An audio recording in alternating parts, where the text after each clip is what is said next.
জান্নাত আমি যাবো না, সন্দেহের কাজ আমি যাবো না। আল্লাহ পাক বলছেন যে মুত্তাকিনদের সাথে আল্লাহ ওয়াদা করেছেন, তাহলে মুসলিমদের সাথে ওয়াদা করেছেন আল্লাহ, এই কথা কোথাও বলেননি। জান্নাতের ওয়াদা মুত্তাকিনদের সাথে করেছেন। সারিউ ইলা মাগফিরাতিন মির রাব্বিকুম ওয়া জান্নাতিন আরদুহাস সামাওয়াতু ওয়াল আরদ উইদ্দাত লিল মুত্তাকিন, আল্লাহ বলেছেন। জান্নাতকে প্রস্তুত করা হয়েছে, এখানে আল্লাহ বলেছেন লিল মুত্তাকিন, আল্লাহ ভীরুদের জন্য, সংযত পাপ মুক্তদের জন্য। এখানে আল্লাহ বলছেন ওয়াদা করা হয়েছে মুত্তাকিদের সাথে। ফিহা আনহারুন মিম্মা, তাতে আনহার রয়েছে। আনহার ওয়াহেদ না জামা? জামা কিসের? নাহারের জামা। নাহার মানে একটি নদী, আর আনহার মানে বহু নদী। তাহলে ফিহা আনহার মিম্মাইন, এই জান্নাতে বহু নদী রয়েছে, বহু নদ নদী রয়েছে। মিম্মাইন পানির, এমন পানির গায়রে আসেন, গায়ের মানে না, আর আসেন মানে পচা সড়া, পচা সড়া পানি নয়, নির্মল পানি, স্বচ্ছ পানি, পরিষ্কার পরিচ্ছন্ন পানি। দুনিয়ার পানি, দুনিয়ার পানি পুকুরে নদীতে তো ময়লা আবর্জনা থাকেই, থাকে না? জলাশয় ময়লা আবর্জনা থাকে। এমনকি গেলেনে ভালো পানি 10-20 দিন 1 মাস ভরে রেখে দেন, পানি খারাপ হয়ে যায়, পানি খারাপ হয়ে যায় না? সেই পানি পান করলে আপনার ক্ষতি হবে। আল্লাহ পাক রব্বুল আলামিনের যে জান্নাতের পানি, জান্নাত তৈরি হয়ে আছে না হবে? হ্যাঁ, হয়ে আছে। জান্নাত তৈরি হয়ে আছে, তখন জান্নাতের নহর ও নদী নালাও তৈরি হয়ে আছে। তারপরে সেই পানি গায়রে আসেন, কখনো পচা সড়া হবে না, দুর্গন্ধযুক্ত হবে না, নির্মল স্বচ্ছ পানি হবে। ওয়া আনহারুম মিন লাবানিন, আর বেশ কিছু নহর হবে, অনেক নদ নদী হবে। মিন লাবানি, দুধের, দুধের নদী হবে। আর দুনিয়ার দুধ, দুনিয়ার দুধ গাভী, মহিষ বা উট, বকরির পেট থেকে আসে। কত ময়লা আবর্জনার মাঝখান থেকে পরিষ্কার পরিচ্ছন্ন, আল্লাহ পাকের খাস রহমতে পরিষ্কার পরিচ্ছন্ন হয়ে আসে। ওর সাথে পাশাপাশি রক্ত আছে, পাশাপাশি পায়খানা আছে, পেশাব আছে, সবগুলির মাঝখান থেকে দুধ বেরিয়ে আসছে, দুনিয়ার দুধ। তারপরেও কত রুচিকর এই দুধ, আর কত এতে শক্তি রয়েছে মানুষের শরীরের জন্য। কত বড় আল্লাহ পাকের নিয়ামত যে দুধ পান করার পরে নবী করিম সাল্লাল্লাহু আলাইহি ওয়াসাল্লাম দোয়া শিখেছে, এর চাইতে বড় নিয়ামত আর দুনিয়াতে হইতে পারে না, দুনিয়ার খাদ্যের নিয়ামতের মধ্যে। সুতরাং আল্লাহ বারিক লানা ফিহি ওয়া জিদনা মিনহু বলবে, আল্লাহ এই দুধে আমার বরকত দাও, ওয়া জিদনা মিনহু, আর এটা আরো বেশি দাও, এই দুধ আরো বেশি দাও। এই দোয়া করতে বলেছেন নবী করিম সাল্লাল্লাহু আলাইহি ওয়াসাল্লাম। পক্ষান্তরে যতই ভালো খাবার খান না কেন, যতই মুরগা মুসাল্লাম খান আর বিরিয়ানি খান আর দুনিয়ার যে কোনো খাবার খান না কেন, আল্লাহ বারিক লানা ফিহি ওয়া আত'ইমনা খাইরাম মিনহু, আল্লাহ আমার এই খাবারে বরকত দাও, যতই ভালো খাবার হোক। ওয়া আত'ইমনা খাইরাম মিনহু, আর এর চাইতে ভালো খাবার, এর চাইতে ভালো আমাকে খাবার দিও, কিন্তু দুধের ক্ষেত্রে এর চাইতে ভালো খাবার দিও, এই কথা বলে নবী করিম সাল্লাল্লাহু আলাইহি ওয়াসাল্লাম দোয়া করেননি, আর দোয়া শেখান। তারপরও এই দুধে, দুনিয়ার দুধের তুলনায় জান্নাতের দুধ কত সুন্দর হবে, যে দুধ কোনো ময়লা আবর্জনার আশপাশ থেকে বেরিয়ে আসবে না, দুধের নহরই রয়েছে, নদ নদী রয়েছে। ওয়ানহারুম মিন লাবানিন লাম ইয়াতাগায়্যার তা'আমুহু, যার স্বাদ অপরিবর্তনীয়। লাম ইয়াতাগায়্যার তা'আমুহু, তার স্বাদ পরিবর্তন হবে না, কারণ দুধ এক্সপায়ার হয়ে গেলে, এক্সপায়ার হওয়ার আগে অনেক সময় নষ্ট হয়ে যায়।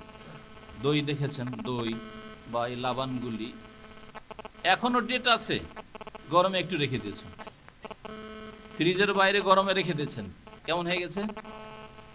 স্বাদ খারাপ হয়ে গেছে, খেতে পারছেন না, রুচি হচ্ছে না। আল্লাহ পাক রব্বুল আলামিন লক্ষ লক্ষ বছর, কোটি কোটি বছর, আল্লাহ জানে কতদিন ধরে আল্লাহ জান্নাত তৈরি করে রেখেছেন, আর সেখানে এই দুধের নহরগুলি তৈরি হয়ে আছে। লাম ইয়াতাগায়্যার তা'আমুহু, কিন্তু এই দুধের স্বাদ অপরিবর্তনীয়, কোনো রকমের পরিবর্তন ঘটবে না।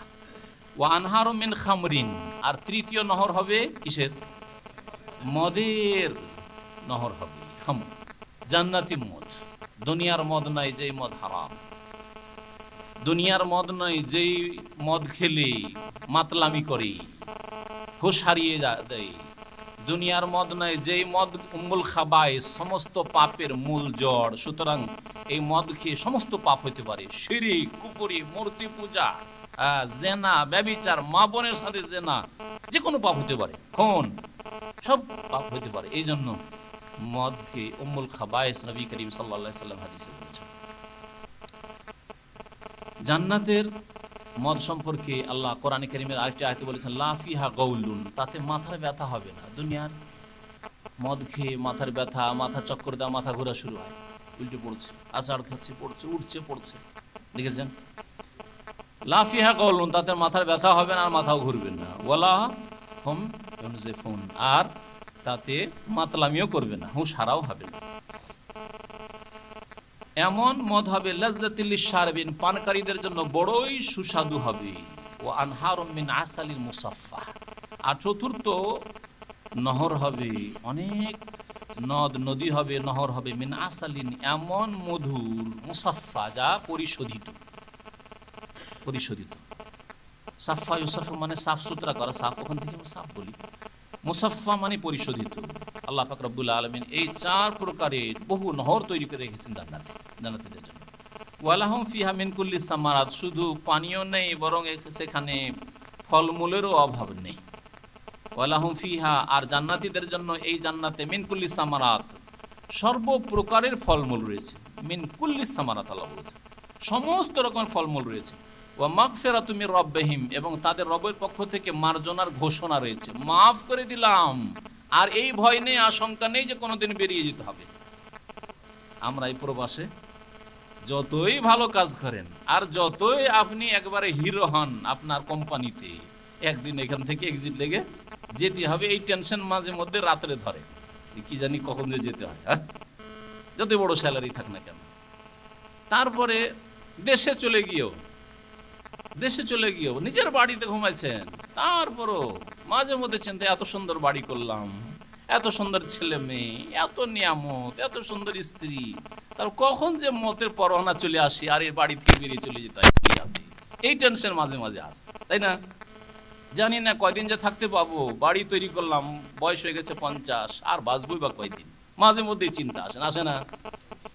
তাহলে দুনিয়াতে চিন্তা আছে যেখানে থাকেন না কেন, আর জান্নাতে আল্লাহ পাক বলছেন, আল্লাহ পাকের পক্ষ থেকে মার্জনার ঘোষণা হয়ে যাবে। আর শুনে নাও, খুলুদুন ফালা মউত, মউতও আসবে না, চিরকাল থাকবে। জান্নাতীদের খুশির শেষ থাকবে না, আর জাহান্নামীদের দুঃখের শেষ থাকবে না। জাহান্নামী আকাঙ্ক্ষা করে মতে যে মরে গেলে আগুন থেকে বাঁচতাম, আর মত হবে না। আর জান্নাতি একটু মাঝে মধ্যে চিন্তা আসতে পারে, কি জানি এত সুন্দর আরামের জীবন থেকে কখনো বেরিয়ে যাওয়ার হুকুম হয় নাকি, কোনো ভুলে আল্লাহ আবার ধরে নেন নাকি। মাগফিরাতুম মির রাব্বিহিম, আল্লাহ বলছেন রবের পক্ষ থেকে মার্জনার ঘোষণাও হয়ে যাবে, যা কিছু হয়েছে মাফ করে দিলাম তোমাদের, হে জান্নাতীরা। কামান হুয়া খালিদুন ফিন্নার, এই লোকেরা কি ওদের মতো হইতে পারে যারা চিরকাল জাহান্নামে থাকবে? যারা জান্নাতি, যাদের জন্য এইসব নিয়ামত আল্লাহ তৈরি করে রেখেছেন, এসব নহর আল্লাহ তৈরি করে রেখেছেন, তারা কি ওদের মতো যারা খালিদুন ফিন্নার, চিরকাল জাহান্নামের অধিবাসী হবে? ওয়াসুকু মান হামিমা, এবং তাদেরকে উত্তপ্ত গরম পানি পান করানো হবে। ফাকাত্তা আমাহুম, সুতরাং তাদের নাড়ি ভুঁড়িগুলি ছিন্ন ভিন্ন করে দেবে। এই গরম পানি তাদের নাড়ি ভুঁড়িগুলি ছিন্ন ভিন্ন করে দেবে। নবী করিম সাল্লাল্লাহু আলাইহি ওয়াসাল্লামের হাদিস রয়েছে জাহান্নামের বিবরণী, জাহান্নামীদেরকে কাঁটাযুক্ত খাবার দেওয়া হবে। কাঁটাযুক্ত খাবার গিয়ে গলায় এমনভাবে আটকে যাবে, নিচেও নামবে না, ওপরেও আসবে না। মাছের কাঁটা যদি কারো গলায় লেগে যায়, প্রথম চেষ্টা করে উগলিয়ে দেওয়া, তাই না? উগলিয়ে দিই, পারলাম না উগলাইতে, তখন দেরি একটা ভাতের মুঠো দিই, নয় ভর্তার মুঠো দিয়ে চাপ দিয়ে রুটিতে দিয়ে ঢুকাই, ঠেলে ভিতরে ঢুকিয়ে দিই কোন রকম, তাতে আরাম পাবো। কিন্তু গলায় থাকলে উপায় নেই।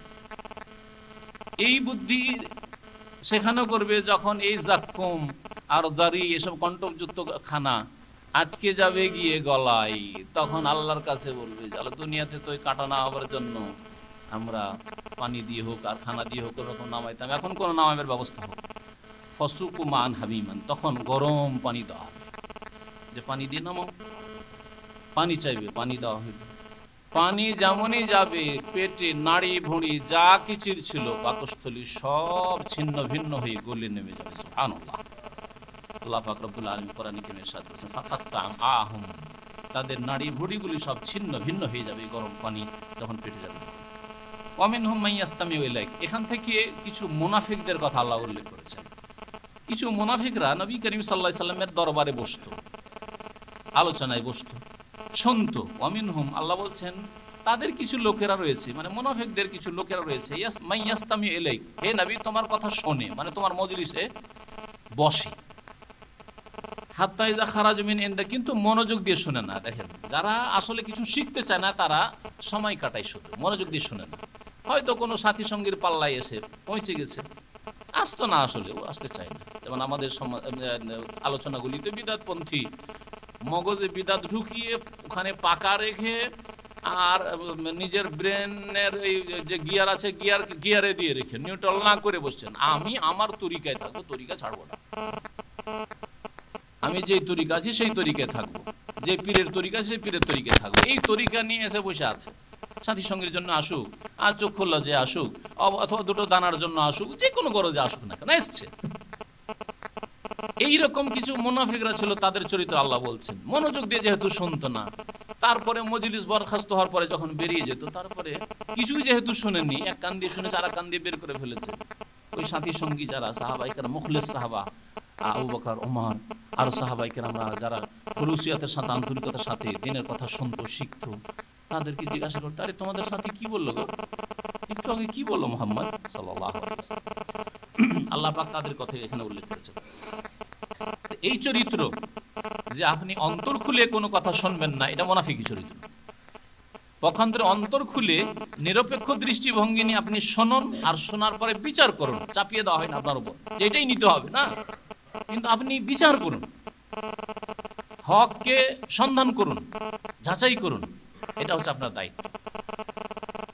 আল্লাহ পাক রব্বুল আলামিন ইরশাদ করেছেন যে অমিনহুম মান ইয়াসতামিউ ইলাইক, তাদের কিছু লোক রয়েছে হে নবী তোমার কথা শ্রবণ করে। হাত্তা ইযা খারাজু মিন ইনদিক, তারপরে যখন তোমার নিকট থেকে বেরিয়ে পড়ে, কালু লিল্লাযিনা উতুল ইলমা, ওই সব লোকদেরকে, মানে খাঁটি সাহাবাই কেরামদেরকে সম্বোধন করে বলে, যাদেরকে ইলম দেওয়া হয়েছে, মানে আল্লাহর দ্বীনের জ্ঞান দেওয়া হয়েছে, তাদেরকে জিজ্ঞাসা করে, মাযা কালা আনিফা, একটু পূর্বে মুহাম্মদ সাল্লাল্লাহু আলাইহি সাল্লাম কি বললো গো? মাযা কালা আনিফা, আনিফা মানে কিছুক্ষণ পূর্বে, সামান্য আগে কি বলল? আল্লাহ পাক রব্বুল আলামিন বলছেন, এরা যেহেতু মনোযোগী নয়, আল্লাহ এদেরকে হিদায়াত করবেন না। উলাইকাল্লাযীনা তাবাআল্লাহু আলা কুলুবিহিম, এরাই তো সেই লোকেরা যাদের অন্তরগুলিতে আল্লাহ মোহর মেরে দিয়েছেন, মোহর মেরে দিয়েছেন। সেই জন্য নিরপেক্ষ হয়ে শুনতে চায় না যে মুহাম্মদ সাল্লাল্লাহু আলাইহি সাল্লাম কি বলছেন।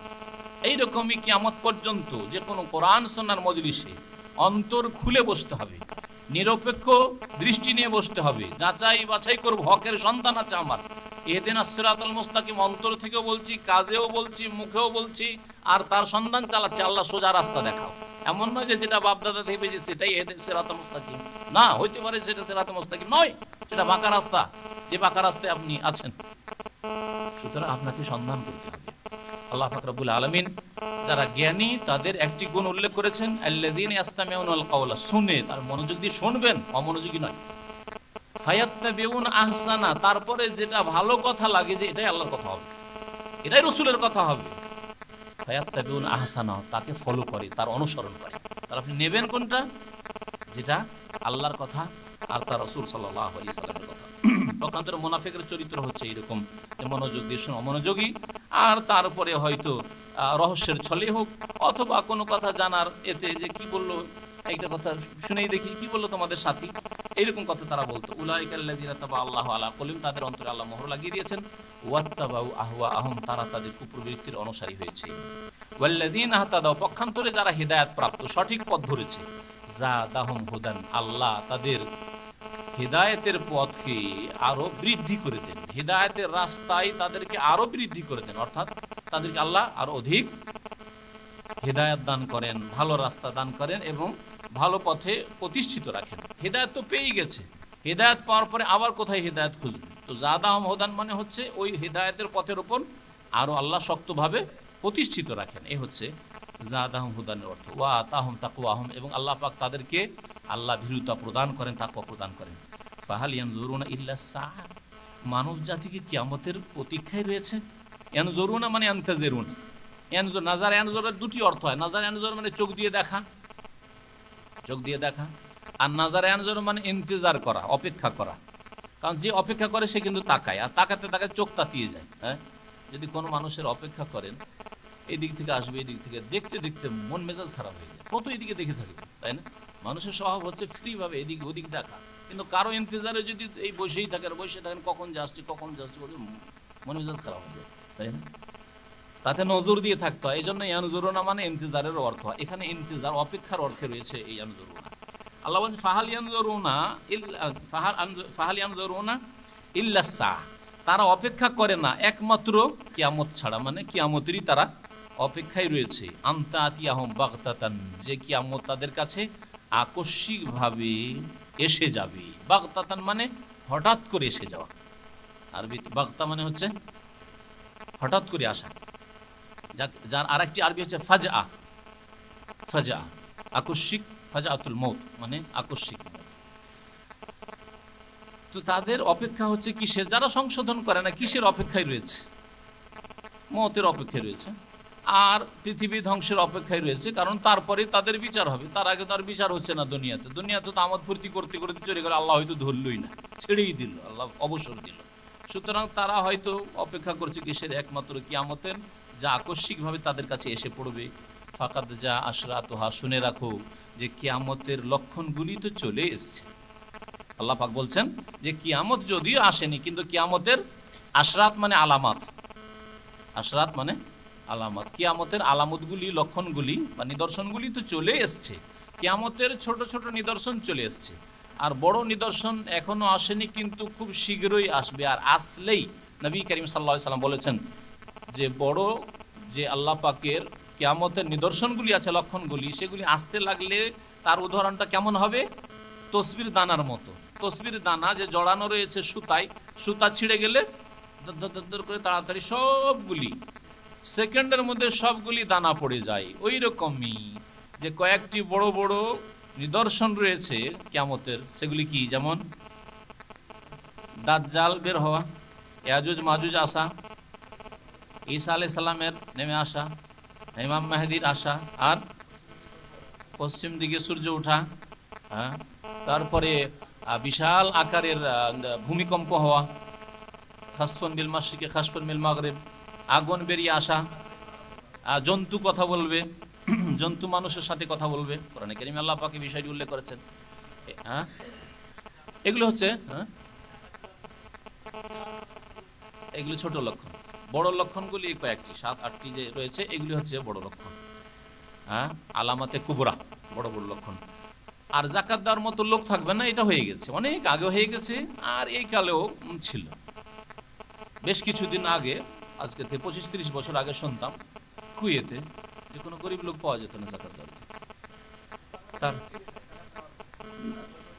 আর তারপরে আপনার ওমর বিন আব্দুল আজিজ, আগেই নবী করিম সাল্লাল্লাহু আলাইহি ওয়াসাল্লামের পরে পরে খোলাফা রাশিদিনের পরে ওমর বিন আব্দুল আজিজ রাহমাতুল্লাহ আলাইহি জামানায় যাকাত নিয়ে সাহাবায়ে কেরামরা অনেকে বেঁচে ছিলেন সেই জামানায়, 90 থেকে 100 হিজরির মাঝামাঝি এই সময়গুলিতে। কোনো গরিব পাওয়া যেত না। কাকে যাকাত দিবে খোঁজ করে বেড়াতো, যাকাত কে নিবে কে নিবে কে নিবে, খুঁজে পাওয়া যেত না। তো এই আলামতগুলি, এগুলি ছোট আলামত, যা অনেক আগে চলেছে। নবী করিম সাল্লাল্লাহু আলাইহি সাল্লাম, এমনকি নবী সাল্লাল্লাহু আলাইহি সাল্লামের আগমন হচ্ছে কিয়ামতের একটি নিদর্শন।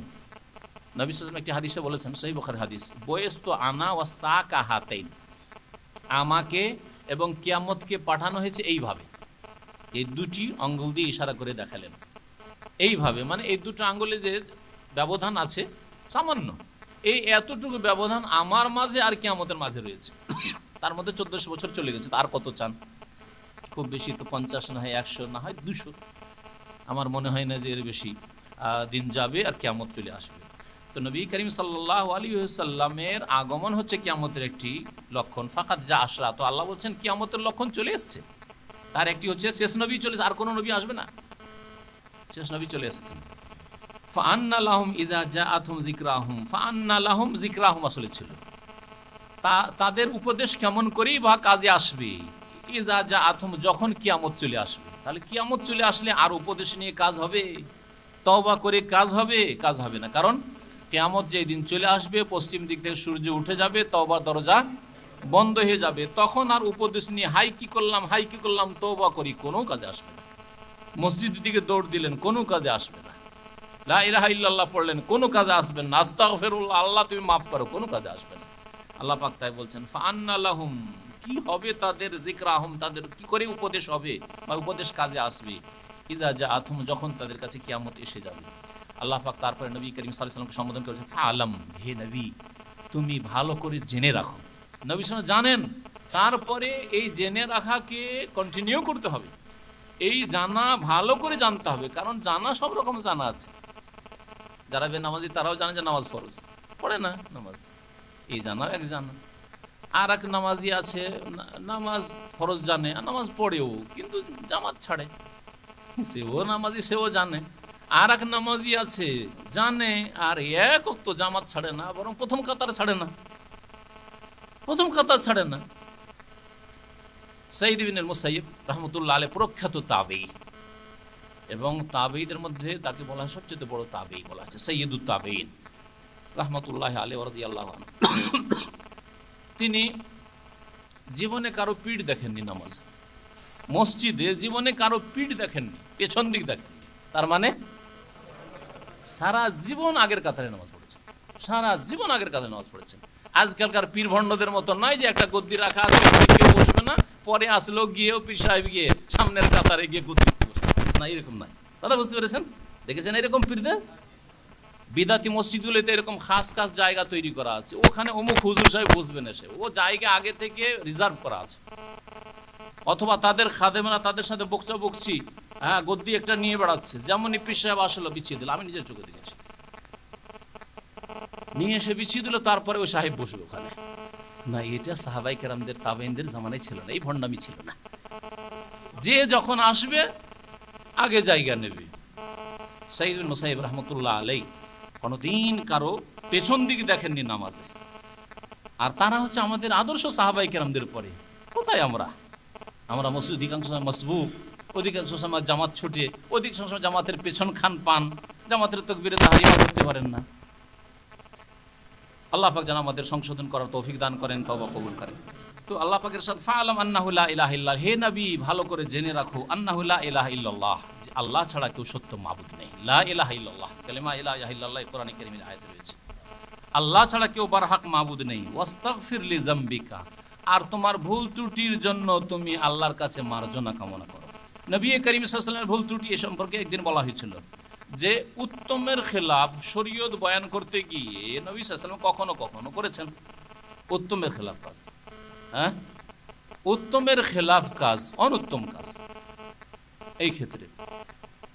অথবা কখনো যদি কোনো কিছু ভুলে যাওয়া হয়, নবী করিম সাল্লাল্লাহু আলাইহি ওয়াসাল্লাম শরীয়ত বয়ান আল্লাহকে করতে হবে নবীকে দিয়ে, সেজন্য 2 রাকাত নামাজ পড়ে সালাম ফিরিয়ে দিয়েছেন, ফিরেন নেই, সালাম ফিরিয়ে দিয়ে মসজিদ থেকে বেশ কিছু সাহাবী বেরিয়ে গেছেন। একজন লম্বা হাতওয়ালা লম্বা মানুষ এসে বলে, ইয়া রাসূলুল্লাহ আকুসারিতিস সালাত আম নাসিতা, নামাজে কি কসর হয়ে গেল, মানে 4 রাকাত নামাজ 2 রাকাত হয়ে গেল, যোহর বা আসরের নামাজ ছিল না, আপনি ভুলে গেছেন? নবী বলছেন, না ভুলিনি, আর কসরও হয়নি, 4ই পড়েছি। তখন ওই সাহাবী বড় সাহসী সাহাবী, অনেক আবু বকর ওমর আছেন, ভয়ে বলতে পারছেন না, কি জানি কি হয় না হয়, না বলবো না, যা হয়েছে হয়েছে। এই সাহাবী খিরবাক তার নাম ছিল, জুলিয়াদাইন, মশহুর জুলিয়াদাইন বলে, হাত লম্বা ছিল, মানে শরীর হাত লম্বা ছিল, সেই জন্য জুলিয়াদাইন তার উপাধি, কিন্তু তার নাম ছিল খিরবাক বিন আমির। তো তিনি বলেন, বালা নাসিতা ইয়া রাসূলুল্লাহ, অবশ্যই আপনি ভুলেছেন। তাহলে বাহ্যিক মনে হচ্ছে বেয়াদবি, কিন্তু না, বেয়াদবি নয়, বলতে হবে, সবার নামাজ কম থেকে যাচ্ছে। তখন রাসূলুল্লাহ সাল্লাল্লাহু আলাইহি ওয়াসাল্লাম জিজ্ঞাসা করছেন আবু বকর ওমরকে, আসাদাকা জুলিয়াদাইন, এই জুলিয়াদাইন সহি বলেছে, ঠিক বলেছে না ভুল বলছে? তখন আবু বকর বলছেন যে নাম ইয়া রাসূলুল্লাহ, ঠিকই বলছে, ঠিকই বলেছেন। কি অন্ধকার করে দিল? ওই বাইরে কি আছে দেখেন তো, টিপছে ওইদিকে, শোনা যাচ্ছে।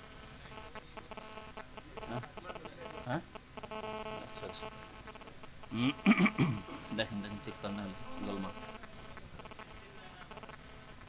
আল্লাহ পাক রব্বুল আলামিন বলছেন, ওয়াস্তাগফির লিযামবিক, তোমার ভুল ত্রুটির জন্য আল্লাহর কাছে মার্জনা কামনা করো। ওয়ালিল মুমিনিন, আর তারপরে উম্মতকে শিক্ষা দিতে হবে। নবী করিম সাল্লাল্লাহু আলাইহি সাল্লামের মার্জনার মাধ্যমে, ইস্তেগফারের মাধ্যমে উম্মত শিখবে। যদি নবী সাল্লাল্লাহু আলাইহি সাল্লাম দিনে 100 বার করে ইস্তেগফার করে আস্তাগফিরুল্লাহ পড়েন, তাহলে আপনাকে আমাকে কতবার করা উচিত? কিন্তু কোন বান্দা আছে যে এতটুকু চিন্তা করে কমপক্ষে 100 বার তো ইস্তিগফার পড়ি। নবী করিম সাল্লাল্লাহু আলাইহি ওয়াসাল্লাম 100 বার করে ইস্তিগফার পড়েছেন দিনে, তো 100 বার তো কমপক্ষে আমি ইস্তিগফার পড়ি। এইরকম লোক আজকাল পাওয়া মুশকিল। আল্লাহ পাক যেন আমাদেরকে নেক আমলে তৌফিক দান করেন। ওয়ালিল মুমিনিন, এবং মুমিনদের জন্য মার্জনা কামনা করো। ওয়াল মুমিনাত, মুমিন নারীদের জন্য মার্জনা কামনা করো। তার নবী সাল্লাল্লাহু আলাইহি ওয়াসাল্লামকে আল্লাহ পাক আদেশ করেছেন যে নিজের জন্য এবং মুমিন মুমিনাতদের জন্য আল্লাহর কাছে ক্ষমা প্রার্থনা করো। ওয়াল্লাহু ইয়ালামু তাকাল্লাবাকুম মাসওয়াকুম, আল্লাহ পাক জানেন ভালো করে মুতাকাল্লাবাকুম, হে মানুষ তোমাদের গতিবিধি, ওয়া মাসওয়াকুম তোমাদের অবস্থানের স্থান, তোমাদের অবস্থান বা আবাসস্থল, মাসওয়াকুম তোমাদের আবাসস্থল। গতিবিধি তাফসীর কারগণ বলেছেন যে দিনে কোথায় মানুষ দিনে যেহেতু চলাফেরা করে, দিনের কাজকর্মকে আল্লাহ মুতাকাল্লাব বলে এখানে ব্যক্ত করেছেন। আর মাসওয়া, রাত্রে মানুষ নিজ নিজ ঘরে ফিরে আসে, নিজ নিজ বিছানায় ফিরে আসে, নিজ নিজ কক্ষে ফিরে আসে, এই জন্য মাসওয়াকুম আল্লাহ বলেছেন। তাহলে রাত্রে হোক অথবা দিনে হোক যে কোনো কাজ করো না কেন, যে কোনো অবস্থায় থাকো না কেন, আল্লাহু ইয়ালাম, আল্লাহ ভালো করে জানেন। আল্লাহু ইয়ালামু তাকাল্লাবাকুম মাসওয়াকুম।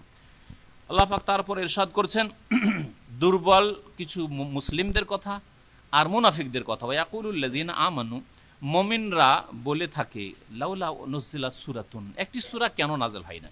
নবী করিম সাল্লাল্লাহু আলাইহি সাল্লাম যখন মদিনায় হিজরত করে আসলেন, বড় নির্যাতনের পরে, নির্যাতনের শিকার হওয়ার পরে সাহাবায়ে কেরাম নবী সাল্লাল্লাহু আলাইহি সাল্লাম বড় জুলুম অত্যাচারের শিকার হলেন মক্কায়। তারপরে মদিনায় হিজরত করে আসলেন, অনেকটা নিরাপদ স্থান।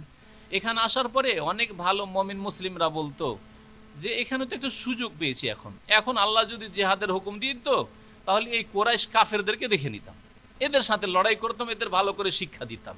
এই যে আকাঙ্ক্ষা, তাদের জিহাদের আকাঙ্ক্ষা, কাফের জালেমদের বিরুদ্ধে লড়াইয়ের আকাঙ্ক্ষা ছিল মনে, আল্লাহ পাক তাদের কথা তুলে ধরেছেন। ওয়াকুলুল লাযিনা আমানু, মুমিনরা বলে থাকে যে লাউলা নুজিলাত সূরাতুন, একটি সূরা এমন কেন নাযিল হয় না, মানে এমন সূরা যেই সূরাতে জিহাদের হুকুম থাকে। কারণ পরে এর ব্যাখ্যা আছে ফাইদা উনজিলাত সূরাতুন, তারপরে যখন সূরা নাযিল হয়ে গেল এমন সূরা মুহকামাতুন, যা সুস্পষ্ট অর্থবোধক। মুহকাম মানে যার বিধান অব্যাহত রয়েছে, যার বিধান রহিত হয়নি, যার বিধানে কোনো অস্পষ্টতা নেই, স্পষ্ট, এবং তার অর্থও বোঝা যাচ্ছে এবং তার বিধান কিয়ামত পর্যন্ত বহাল রয়েছে। এ হচ্ছে মুহকাম আয়াত। কোরআনে কারিমে দুই রকম আয়াত রয়েছে, মুহকাম আর মুতাশাবিহ, বা মুহকামাত আর মুতাশাবিহাত। সূরা আলে ইমরানের প্রথম দিকে আল্লাহ পাক উল্লেখ করেছেন হুয়াল্লাযী আনজালা আলাইকাল কিতাব, আল্লাহ সেই সত্তা যিনি কিতাব নাজিল করেছেন। মিনহু আয়াতু মুহকামাত, তাতে বেশ কিছু আয়াত রয়েছে সুস্পষ্ট অর্থবোধক, মুহকামাত। হুন্না উম্মুল কিতাব, এগুলি হচ্ছে কিতাবের আসল বিধিবিধান, এগুলি হচ্ছে আল্লাহ পাকের শরীয়ত, এগুলি হচ্ছে আল্লাহ পাক রব্বুল আলামিনের পক্ষ থেকে কি বিশ্বাস করবেন আর কি বলবেন, কি আমল করবেন, কিভাবে ইবাদতবন্দি করবেন, কি আচরণ করবেন, তাতে শিক্ষা দেওয়া হয়েছে আকীদার, বিশ্বাসের, তাতে শিক্ষা দেওয়া হয়েছে ইবাদতের, তাতে শিক্ষা দেওয়া হয়েছে মুআমালাত, আখলাক, চরিত্রের। এগুলি হচ্ছে উম্মুল কিতাব। আল্লাহ বলছেন ওয়া উখারু মুতাশাবিহাত, আর বেশ কিছু আয়াত রয়েছে যেগুলি হচ্ছে অস্পষ্ট, মুতাশাবিহাত, তার অর্থ স্পষ্ট নয়। মুতাশাবিহাত ওয়া উখারা মুতাশাবিহ, ফাআম্মাল্লাযিনা ফী কুলুবিহিম যায়গুন, যাদের অন্তরে কপটতা আছে, বক্রতা আছে, ফায়াত্তাবিউনা মা তাশাবাহা মিনহু, যেখানে সংশয়, যেখানে সন্দেহ, যেখানে অস্পষ্টতা, তার পিছনে ছুটে। মুতাশাবিহাত আয়াতের এক ধরনের আয়াত হচ্ছে যেমন আলিফ লাম মিম, আলিফ লাম রা, কাফ, ইয়াসিন, যেগুলির অর্থ আল্লাহ পাক জানাননি, এগুলি হচ্ছে মুতাশাবিহাত, জানা নেই, আল্লাহ পাক রব্বুল আলামিন জানাননি এগুলি, এগুলির পিছনে পড়ার দরকার নেই। যে আলিফ হচ্ছে আল্লাহর সিগন্যাল, লাম জিবরাইল, আর মিম মুহাম্মদ, এসব ফালতু কথা। ইয়াসিন মুহাম্মদ সাল্লাল্লাহু আলাইহি ওয়াসাল্লামের নাম, এগুলো মিথ্যা কথা, সব এগুলি মিথ্যা কথা। আর কিছু মুতাশাবিহাতে অস্পষ্ট আছে, যেগুলি হয়তো অনেকের জন্য অস্পষ্ট, আবার অনেকের জন্য অস্পষ্ট নাও হতে পারে। যেমন আল্লাহ পাকের সিফাত, গুণ বাচক আয়াতগুলি, যে আয়াতগুলিতে রয়েছে ওয়া মাকুম আইনা কুনতুম, তোমরা যেখানে ঘোষণা করো সেখানে আল্লাহ আছে, এই মুতাশাবিহ আয়াতের পিছনে পড়লো। আর স্পষ্ট আয়াত আর রহমানু আলাল আরশিস ইস্তাওয়া, রহমান আরশের ওপর রয়েছেন। আমিনতুম মান ফিস সামায়, তোমরা কি ভয় করো না সেই সত্তাকে যিনি আকাশে রয়েছেন। এগুলি স্পষ্ট আয়াত, মুহকাম আয়াত।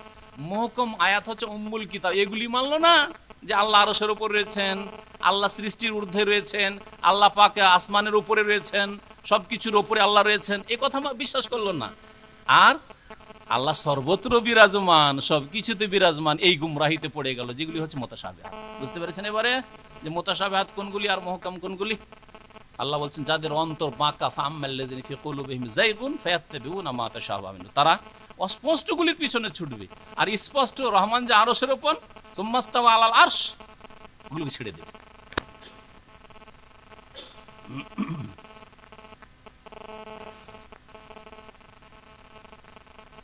আল্লাহ পাক রব্বুল আলামিন ইরশাদ করেছেন ফাইদা উনজিলাত সূরাতুম মুহকামা, যখন এমন সূরা নাযিল হইল যেই সূরার অর্থ হচ্ছে সুস্পষ্ট অর্থবোধক, যে সূরা হচ্ছে সুস্পষ্ট অর্থবোধক, ওয়া যুকিরা ফিহাল কিতাল, আর তাতে সশস্ত্র যুদ্ধের কথা উল্লেখ করা হলো। আল্লাহ পাক হুকুম করে দিলেন। প্রথম দিকে মদিনা আসার পরে প্রথম হিজরি পর্যন্ত জিহাদের অনুমতি ছিল, নিষেধ ছিল। আল্লাহ পাক কোরআনে কারীমে বলেছেন যে কুফু আইদিয়াকুম আকিমুস সালাত, দেখো হাতকে ব্যাস গুটিয়ে রাখো, হাত বাড়াবে না, কাউকে মারবে না। আবু জাহালকে যদি একজন কেউ মেরে দিতে মারতে পারতো না আত্মঘাতী হামলা করে রাত্রে অন্ধকারে, কিন্তু আবু জাহালকে মেরে দিলে কি হইতো অবস্থাটা? সকালবেলা সবগুলি মুসলিমকে ধরে সবগুলিকে জ্বালিয়ে দেওয়া হয়তো, আগুন হইতো না? আল্লাহ পাক এটা চাননি, এটা হিকমতের খেলাফ। সেই জন্য মক্কায় নিষেধ ছিল জেহাদ করা 13 বছর ধরে। মদিনায় এসেও বেশ কিছুদিন নিষেধ থাকলো। যখন সাহাবার আকাঙ্ক্ষা করলেন যে ওয়ায়াকুলুল্লাযিনা আমানু, আল্লাহ এমন সূরা নাযিল হোক যেই সূরাতে সশস্ত্র যুদ্ধের কথা আসুক আর আমরা আল্লাহর রাস্তায় জিহাদ করব। যখন এই আয়াত নাযিল হইয়া গেল জিহাদের, ওয়াযানা লিল্লাযিনা ইউকাতালুনা বিআন্নাহুম যুলিমু, অনুমতি দেওয়া হয় ওই সব লোকদেরকে যেসব লোকদের বিরুদ্ধে যুদ্ধ করা হয়েছে, জুলুম করা হয়েছে, অনুমতি দেওয়া হলো, লড়ো এখন। প্রথমখানে অনুমতি হয়েছে, ওয়াজিব করা হয়নি, ফরজ করা হয়নি। তারপরে বিভিন্ন স্তরে গিয়ে আল্লাহ পাক রব্বুল আলামিন জিহাদ ফরজ করেছেন। তো আল্লাহ পাক ইরশাদ করেছেন ওয়াযুকিরা ফিহাল কিতাল, সশস্ত্র যুদ্ধের কথা যখন উল্লেখ করা হলো সেই সূরায়, রাআইতাল্লাযিনা ফি কুলুবিহিম মারাদ, তখন তুমি দেখবে হে নবী মুহাম্মদ সাল্লাল্লাহু আলাইহি ওয়াসাল্লাম ওই সব লোকদেরকে যাদের অন্তরে ব্যাধি রোগ রয়েছে, অন্তরে সংশয়ের রোগ, সন্দেহের রোগ রয়েছে, মুনাফিকির রোগ রয়েছে। ইয়ানজুরুনা ইলাইক, তোমার দিকে তাকাবে, নাজারাল মাগশি আলাইহি মিনাল মউত, মৃত্যুর ভয়ে যেই ব্যক্তি বেহুশ হয়ে যায় আর হতভম্ব হয়ে তাকায়, ওই রকম তাকাবে তোমার দিকে। আল্লাহ পাক রব্বুল আলামিন তাদের দৃশ্যকে কত সুন্দর করে তুলে ধরেছেন। যখন জিহাদের হুকুম হয়ে গেল তখন মুনাফিকরা মুহাম্মদ সাল্লাল্লাহু আলাইহি ওয়াসাল্লামের দিকে তাকাতে শুরু করে, কি করে বাবা, কি হলো, যেতে হবে লড়াইয়ে, জান যাবে, স্ত্রী বিধবা হবে, ছেলে মেয়ে এতিম হয়ে যাবে, কি হইলো? এতদিন চিন্তা করছিলাম যে মুহাম্মদ সাল্লাল্লাহু আলাইহি ওয়াসাল্লামকে ধোঁকা দেবো আর নামাজটা পড়বো, বুঝতে পারবে না আমরা মুমিনদের দলেই শামিল থাকবো। এখন জিহাদের মাঠে না গেলে তো বুঝে নিবে যে আমরা মুনাফিক। বেহুশ লোক যেমন তাকায়, সেন্সলেস লোক দেখেছেন? বেহুশ হওয়া লোক, বেহুশ হওয়া অবস্থায় যদি দেখেন তাকাচ্ছে, ওই রকম এরা তাকাতে শুরু করেছে হে নবী মুহাম্মদ সাল্লাল্লাহু আলাইহি ওয়াসাল্লাম তোমার দিকে, মুনাফিকরা। আল্লাহ পাক ইরশাদ করেছেন ফাআউলা লাহুম, তাদের জন্য দুর্ভোগ রয়েছে। একটি তাফসীর করলাম, আউলা লাহুমের দুটি তাফসীর রয়েছে। একটি তাফসীর হচ্ছে আউলা লাহুম মানে তাদের জন্য দুর্ভোগ রয়েছে, তাদের জন্য ধ্বংস রয়েছে। আউলা লাকা ফাআউলা সুম্মা আউলা লাকা ফাআউলা, ওই আয়াতে যেমন ধ্বংসের অর্থ রয়েছে তেমনি আউলা মানে এখানে তাদের জন্য হালাক রয়েছে, ধ্বংস রয়েছে, সর্বনাশ রয়েছে। এই তাফসীর যদি করা হয় তারপরের আয়াতের তাফসীর হবে তাআতুন ওয়া কাউলুন মারুফ খায়রুন লাহুম। খায়রুন লাহুম এখানে উজ্জ আছে। তাআতুন মানে আনুগত্য করা, মেনে নেওয়া, ওয়া কাউলুন মারুফ ভালো কথা বলা, তাদের জন্য কল্যাণকর। তারা যদি এইরকম বেহুশ না হইতো যুদ্ধের ভয়ে যে কি করব, হাই যুদ্ধ করতে হবে, এই হুকুম চলে আসলো, এটা না করে যদি তারা নবী সাল্লাল্লাহু আলাইহি ওয়াসাল্লাম আনুগত্য করতো, ওয়া কাউলুন মারুফ ভালো কথা বলতো যে আল্লাহ যা করে, আল্লাহ হুকুম করেছে নামবো, তো এটা তাদের জন্য কল্যাণকর হইতো।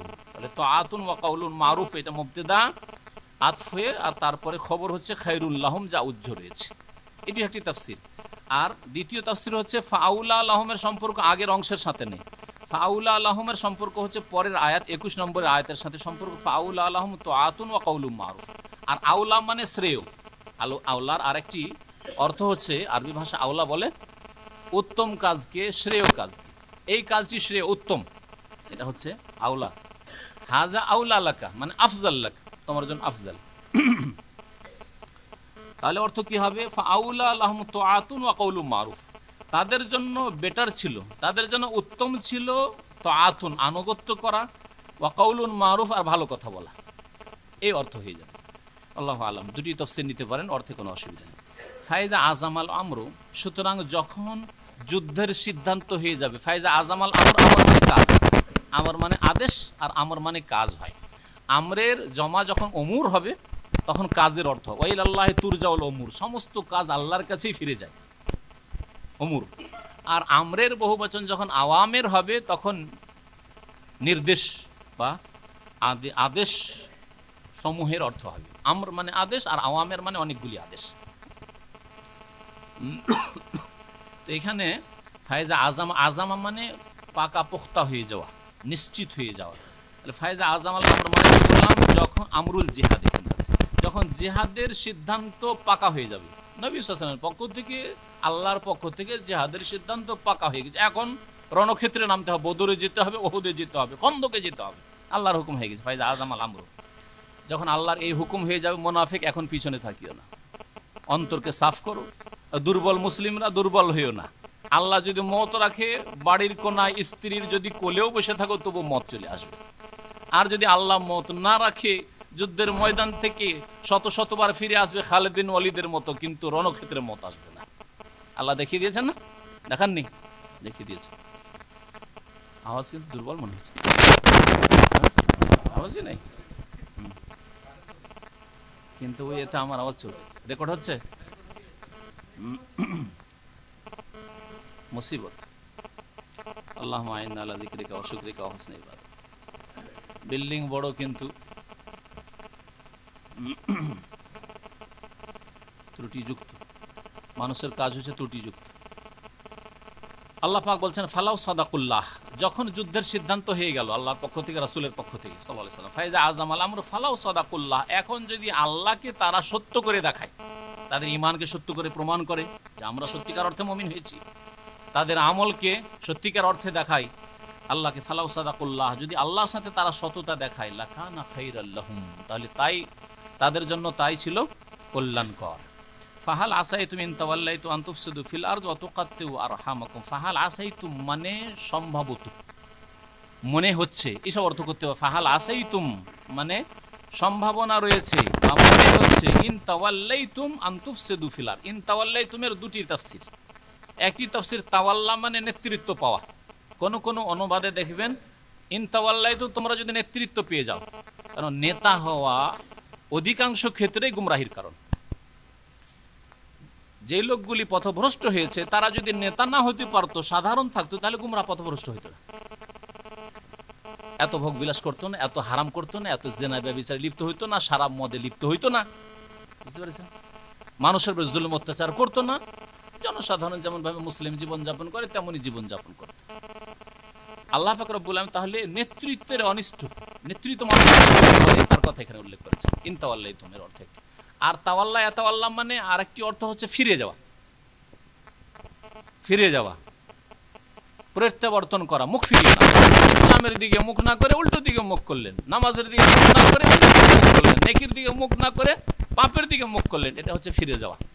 আল্লাহর দিন থেকে পুরোপুরি ফিরে যাওয়া মানে মুরতাদ হওয়া, আংশিক ফিরে যাওয়া মানে পাপে লিপ্ত হয়ে যাওয়া, আর নেকির কাজ কম হয়ে যাওয়া, এই হচ্ছে ফিরে যাওয়া। দুটি অর্থ হইতে পারে, তাহলে দুটির তরজমা দুইবারে করি। একবার ফাহাল আসাইতুম, মনে হচ্ছে, আল্লাহ বলছেন ফাহাল আসাইতুম বা সম্ভাবনা রয়েছে, ইন তাওয়াল্লাইতুম, তোমরা যদি নেতৃত্ব পেয়ে যাও, আন তুফসিদু ফিল আরদ, তাহলে পৃথিবীতে বিপর্যয় সৃষ্টি করবে, পৃথিবীতে বিপর্যয় সৃষ্টি করবে, ফিতনা ফাসাদ সৃষ্টি করবে। দুনিয়াতে ফিতনা ফাসাদের কারণ হচ্ছে ক্ষমতা, ক্ষমতা হাতে না আসলে ফিতনা ফাসাদ করতো না।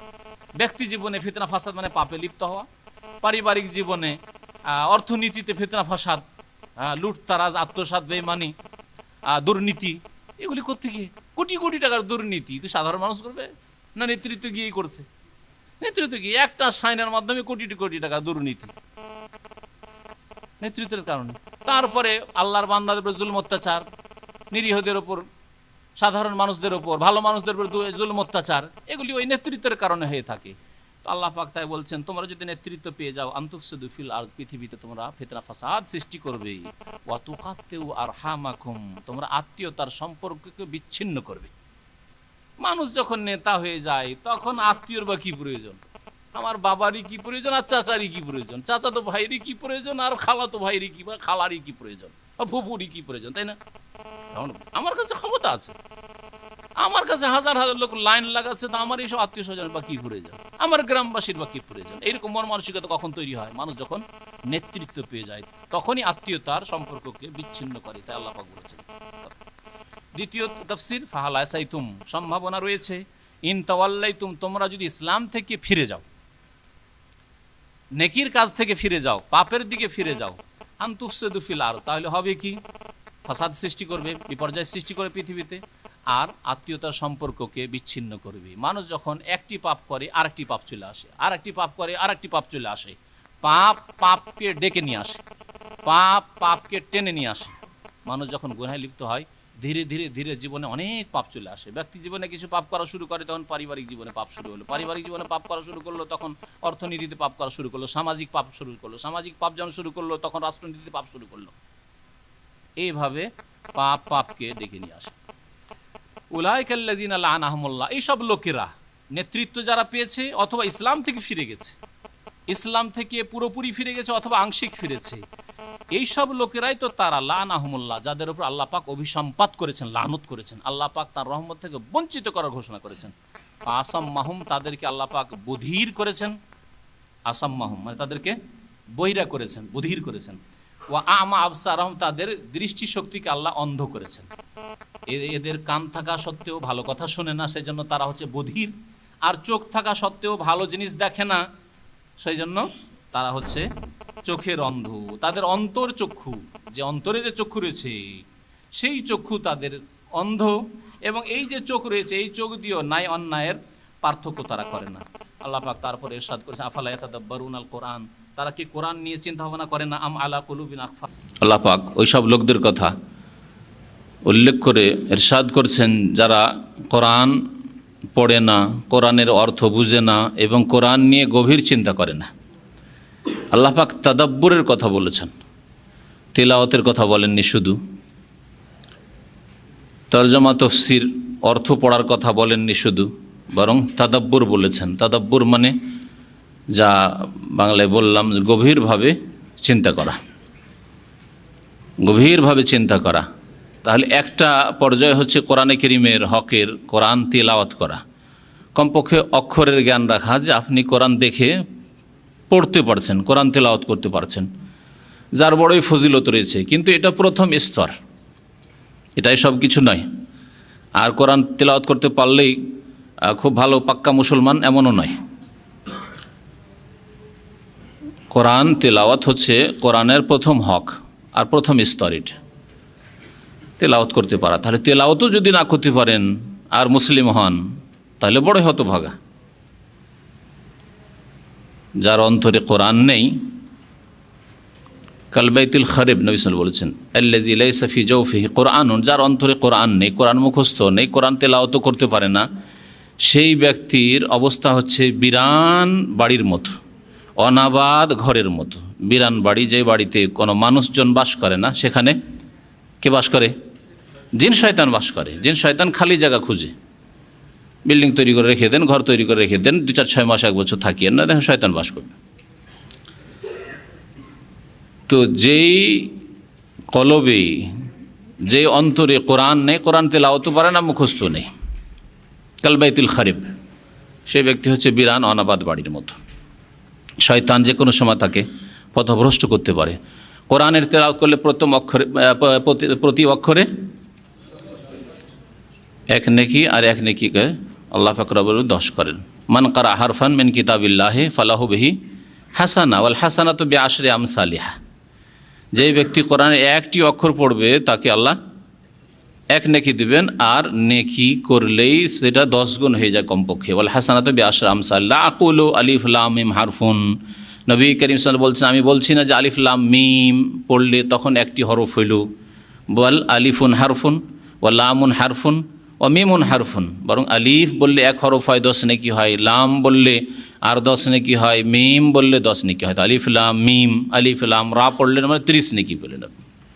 এটা হচ্ছে প্রথম হক কোরআনে কারীমে। আল্লাহ পাক শুধু কোরআন তেলাওয়াত করতে বলেন। তারপরে দ্বিতীয় স্তর হচ্ছে কোরআনে কারীমের অর্থ বুঝা, ব্যাখ্যা তাফসীর বুঝা। আল্লাহ পাক তার কথাও বলেননি।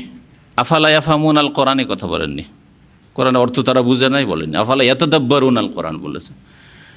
অর্থ বুঝলেন, অর্থ বুঝার পরে অনেক সময় আপনি কোরআনের অর্থ আরবি ভাষা, বিশেষ করে যাদের মাতৃভাষা অথবা যারা মাদ্রাসায় পড়েছেন কিন্তু বেআমল, ইসলামিক শিক্ষা নিয়েছেন আরবি বা আরবি ডিপার্টমেন্টে যারা MA PhD করে ইউনিভার্সিটিগুলিতে, তারা অনেকটা আরবি বুঝে, কারণ আরবি সাহিত্য তারা পড়ে, কিন্তু বেআমল, আমল নেই।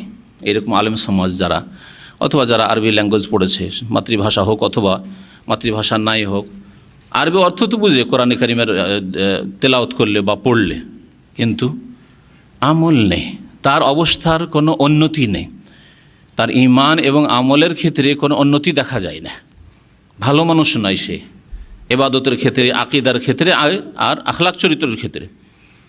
তাহলে এই রকম অর্থ বুঝে লাভ নেই। সেদিন আল্লাহ পাক রব্বুল আলামিন শুধু অর্থ বুঝতে পারেন যে কোরআনের অর্থ বুঝো, তারপরেও কোরআনে কারিমের দ্বিতীয় হক হচ্ছে কোরআনের অর্থ বুঝা।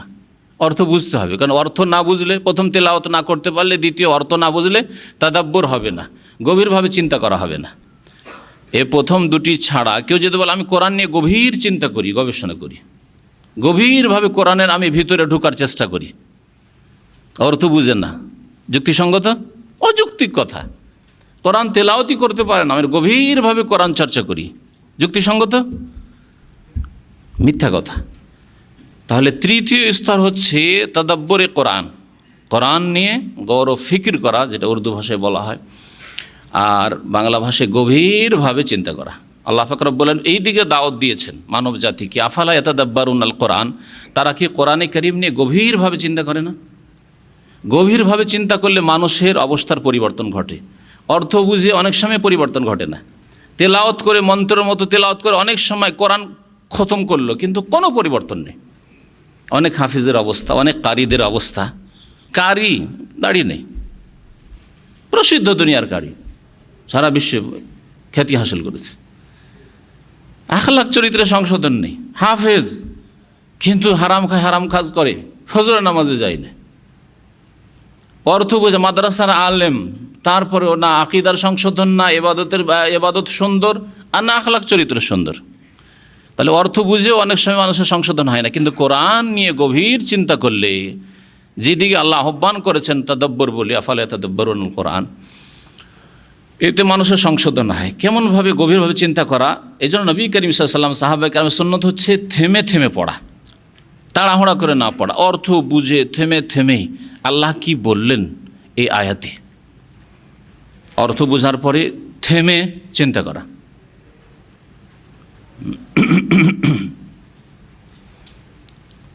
যেমন আল্লাহ পাক রব্বুল আলামিন বলছেন যালিকাল কিতাবু লা রাইবা ফি, এটা তেলাওয়াত হইল।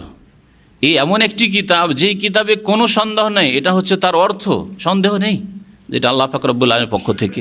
এতে কোনো রকমের ভুলভ্রান্তি নেই। মানুষের লেখা কিতাবে, মানুষের রচিত কিতাবে, গ্রন্থে ভুলভ্রান্তি থাকতে পারে, ঘাটতি থাকতে পারে, অসম্পূর্ণ থাকতে পারে, সমস্যার সমাধান না হতে পারে পুরোপুরি, কিন্তু এতে সব কিছু রয়েছে।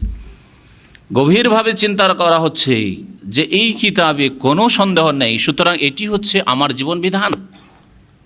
জীবনের প্রতিটি ক্ষেত্রে আমি গাইড নেব, হেদায়েত নেব, আলো নেব, দিক নির্দেশনা নেব এই কোরআন থেকে। আমার ব্যক্তি জীবন হোক, আমার পারিবারিক জীবন হোক, আমার অর্থনীতি, ব্যবসা বাণিজ্য হোক, আমার রাজনীতি হোক, আমার সামাজিক কাজ হোক, আমার যে কোনো কাজ, কথা হোক না কেন, এমনকি একটা কদম ওঠানো হোক না কেন, এই আল কোরআনের আলোকে নেব, তাহলে আপনার জীবন এক কথাতে গড়ে উঠবে। লা রাইবা ফি, এই কিতাবে কোনো সন্দেহ নেই। সুতরাং আমার জীবন কেমন হবে, আমার পা কোন দিকে উঠবে, যেভাবে কোরআন বলেছে। সুবহানাল্লাহ, এটা হচ্ছে তাদাব্বুর, গৌর করা। হুদাল লিল মুত্তাকিন, এই কিতাব হেদায়াত দেবে, রাস্তা দেখাবে মুত্তাকিন কি, আল্লাহ ভীরুদেরকে, যারা সংযত পাপ মুক্ত হতে চায়। তাহলে তাকওয়া কি জিনিস, আমি তাকওয়া অর্জন করব, তাহলে কোরআন দিয়ে আমি উপকৃত হব।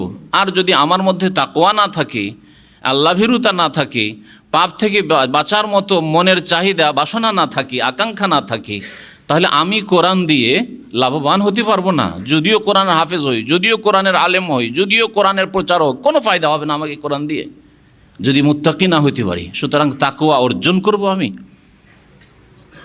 কারণ কোরআনে কারীম ওয়ালা ইয়াজিদুজ জালিমিনা ইল্লা খাসারা, যারা তাকওয়া অর্জন করে না তারা জালেম, আর জালেমদের কোরআন দিয়ে ক্ষতি বৃদ্ধি পায় আল্লাহ বলেছেন। এইভাবে গভীরভাবে কোরআনে কারীমের আয়াত নিয়ে চিন্তা করা, এক একটি আয়াত নিয়ে ধীর স্থিরভাবে পড়া আর চিন্তা করে ভিতরে ঢোকার চেষ্টা করা, যাতে আপনার জীবনের প্রতিটি ক্ষেত্রে সংশোধন হয়, আপনার ঈমান আমলের উন্নতি হয়, আখিরাত মুখী হতে পারেন, দুনিয়া বিমুখ হতে পারেন। এটা হচ্ছে তাদাব্বুরে কোরআন। আল্লাহ সেই দিকে দাওয়াত দিয়েছেন। আল্লাহ পাক যেন আমাদেরকে তার তৌফিক দান করেন, কোরআন গভীরভাবে চর্চা করে পড়ার যেন তৌফিক দান করেন এবং আমল করার তৌফিক দান করেন। আল্লাহ পাক ইরশাদ করেছেন, আফালা ইয়াতাদাব্বারুন আল কোরআন, তারা কি কোরআনে কারীম নিয়ে গভীরভাবে চিন্তা করে না? কাফিরদের কথা, বেদিনদের কথা, যারা ঈমান নিয়ে আসেনি অথবা ঈমান নিয়ে এসছে কিন্তু গতানুগতিক ঈমান, জন্মসূত্রে মুসলিম, কিন্তু কোরআন চর্চা করে না। কোরআন পড়ে যত শ্রেণীর লোক হতে পারে, কিন্তু কোরআন গভীরভাবে কোরআন থেকে যে উপকৃত হইতে হবে সেখান থেকে কিছু নিয়ে এই রকম জীবনযাপন করে না, তাদেরকে আল্লাহ বলছেন আফালা ইয়াতাদাব্বারুন কোরআন, এরা কি এমন লোক যারা কোরআনে কারীম নিয়ে গভীরভাবে চিন্তা করে না? আম আলা কুলুবিন আকফালুহা, নাকি তাদের হৃদয়ের উপর তালা লাগানো রয়েছে, তাদের অন্তরগুলিতে তালা লাগানো আছে, যে কোরআন যেতেই পারে না তাদের অন্তরের দিকে, অন্তরের কাছে গেলে ঢুকতেই পারেন না। এমনটা কি? দুইয়ের এক, তাদের অন্তরে তালা লাগানো আছে তাদের পাপের কারণে। অনেক সময় মানুষ যখন পাপ করে তখন অন্তরে তালা লেগে যায়। নবী করিম সাল্লাল্লাহু আলাইহি ওয়াসাল্লাম বলেছেন, পরপর বিনা কোনো শরীয়তি ওজরে কেউ যদি 3 জুমা ছাড়ে, মান তারাকা সালাসা জুমাতিন তাহাউনান, তাহলে তবে আল্লাহ আলা কালবিহি, তার অন্তরে আল্লাহ মোহর লাগিয়ে দেন, তালা মেরে দেন।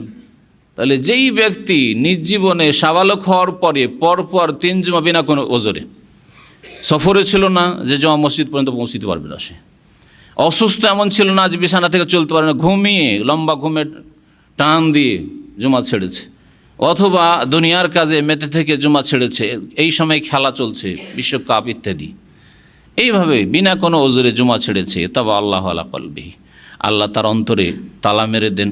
সুতরাং এদের কোরআন দিয়ে কোনো ফায়দা হবে না, কোরআনে কারীম থেকে তারা কখনো উপকৃত হবে না, সারা জীবনটা গুমরা হয়ে জাহান্নামে চলে যাবে।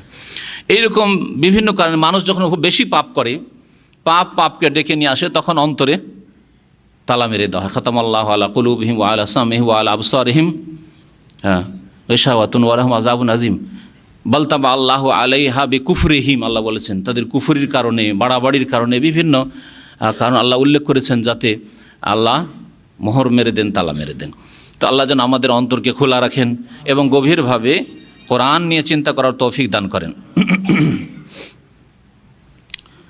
মহান আল্লাহ তারপরে এরশাদ করছেন ওই সব লোকদের কথা যারা ইসলামে আসার পরে মুরতাদ হয়ে গেছে।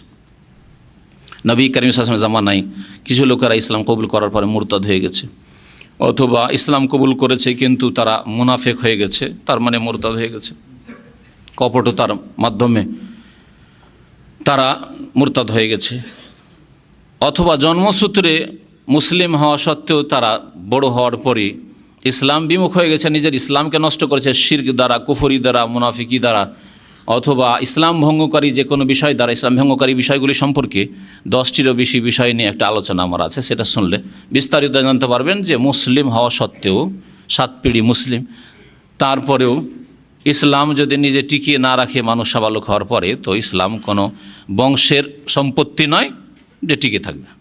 ইসলামকে টিকিয়ে রাখতে হবে, নিজে তার হেফাজত করতে হবে। আল্লাহ বলছে ইন্নাল্লাযীনা ইরতাদ্দু আলা আদবারিহিম, নিশ্চয় ওসব লোকেরা যারা পিছন দিকে ফিরে যায়, ইরতাদ্দু মানে ফিরে যায়, আলা আদবারিহিম পিছন দিকে, পৃষ্ঠদেশ দেখিয়ে যারা ফিরে যায়, মিন বাদি মা তাবায়্যানা লাহুমুল হুদা, তাদের জন্য সঠিক পথ সুস্পষ্ট হয়ে যাওয়ার পরেও, হেদায়েত স্পষ্ট হয়ে গেছে। হেদায়েত স্পষ্ট হওয়া এক হচ্ছে যে নবী করিম সাল্লাল্লাহু আলাইহি ওয়াসাল্লামের দাওয়াত তাদের কাছে পৌঁছেছে, ইসলাম কবুল করেছে, তারপরে ফিরে গেছে। তাহলে কানে ইসলামের দাওয়াত পৌঁছেছে। জন্মসূত্রে মুসলিম, মুসলিম পরিবারে জন্ম নিয়েছে, মিন বাদি মা তাবায়্যানা লাহুমুল হুদা, হিদায়াত স্পষ্ট হয়েছে, হিদায়াতের ঘরে পয়দা হয়েছে, তারপরে ইসলাম থেকে মুরতাদ হয়ে গেছে, ফিরে গেছে।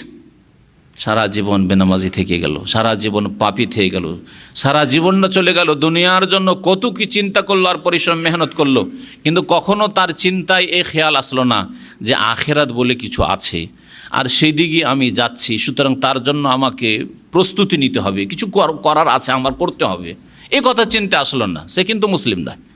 আর এইরকম মুসলিম সমাজে অনেক মুসলিম আছে, 50-60 বছরের জীবন চলে গেল, দুনিয়ার নেতৃত্বের চিন্তা করেছে, পৌঁছিতে পারুক আর না পারুক, বড় লোক হওয়ার, ধনী হওয়ার চিন্তা করেছে, সে পারুক আর নাই পারুক, হ্যাঁ, শিক্ষিত হওয়ার চিন্তা করেছে, পারুক আর নাই পারুক, হ্যাঁ, নিরাপত্তার জন্য চেষ্টা করেছে, পারুক আর নাই পারুক নিরাপত্তা হাসিল করতে, এইভাবে মান সম্মানের চেষ্টা করেছে, পারুক আর নাই পারুক, দুনিয়ার ক্ষেত্রে সব কিছুই করেছে, মেহনত করেছে।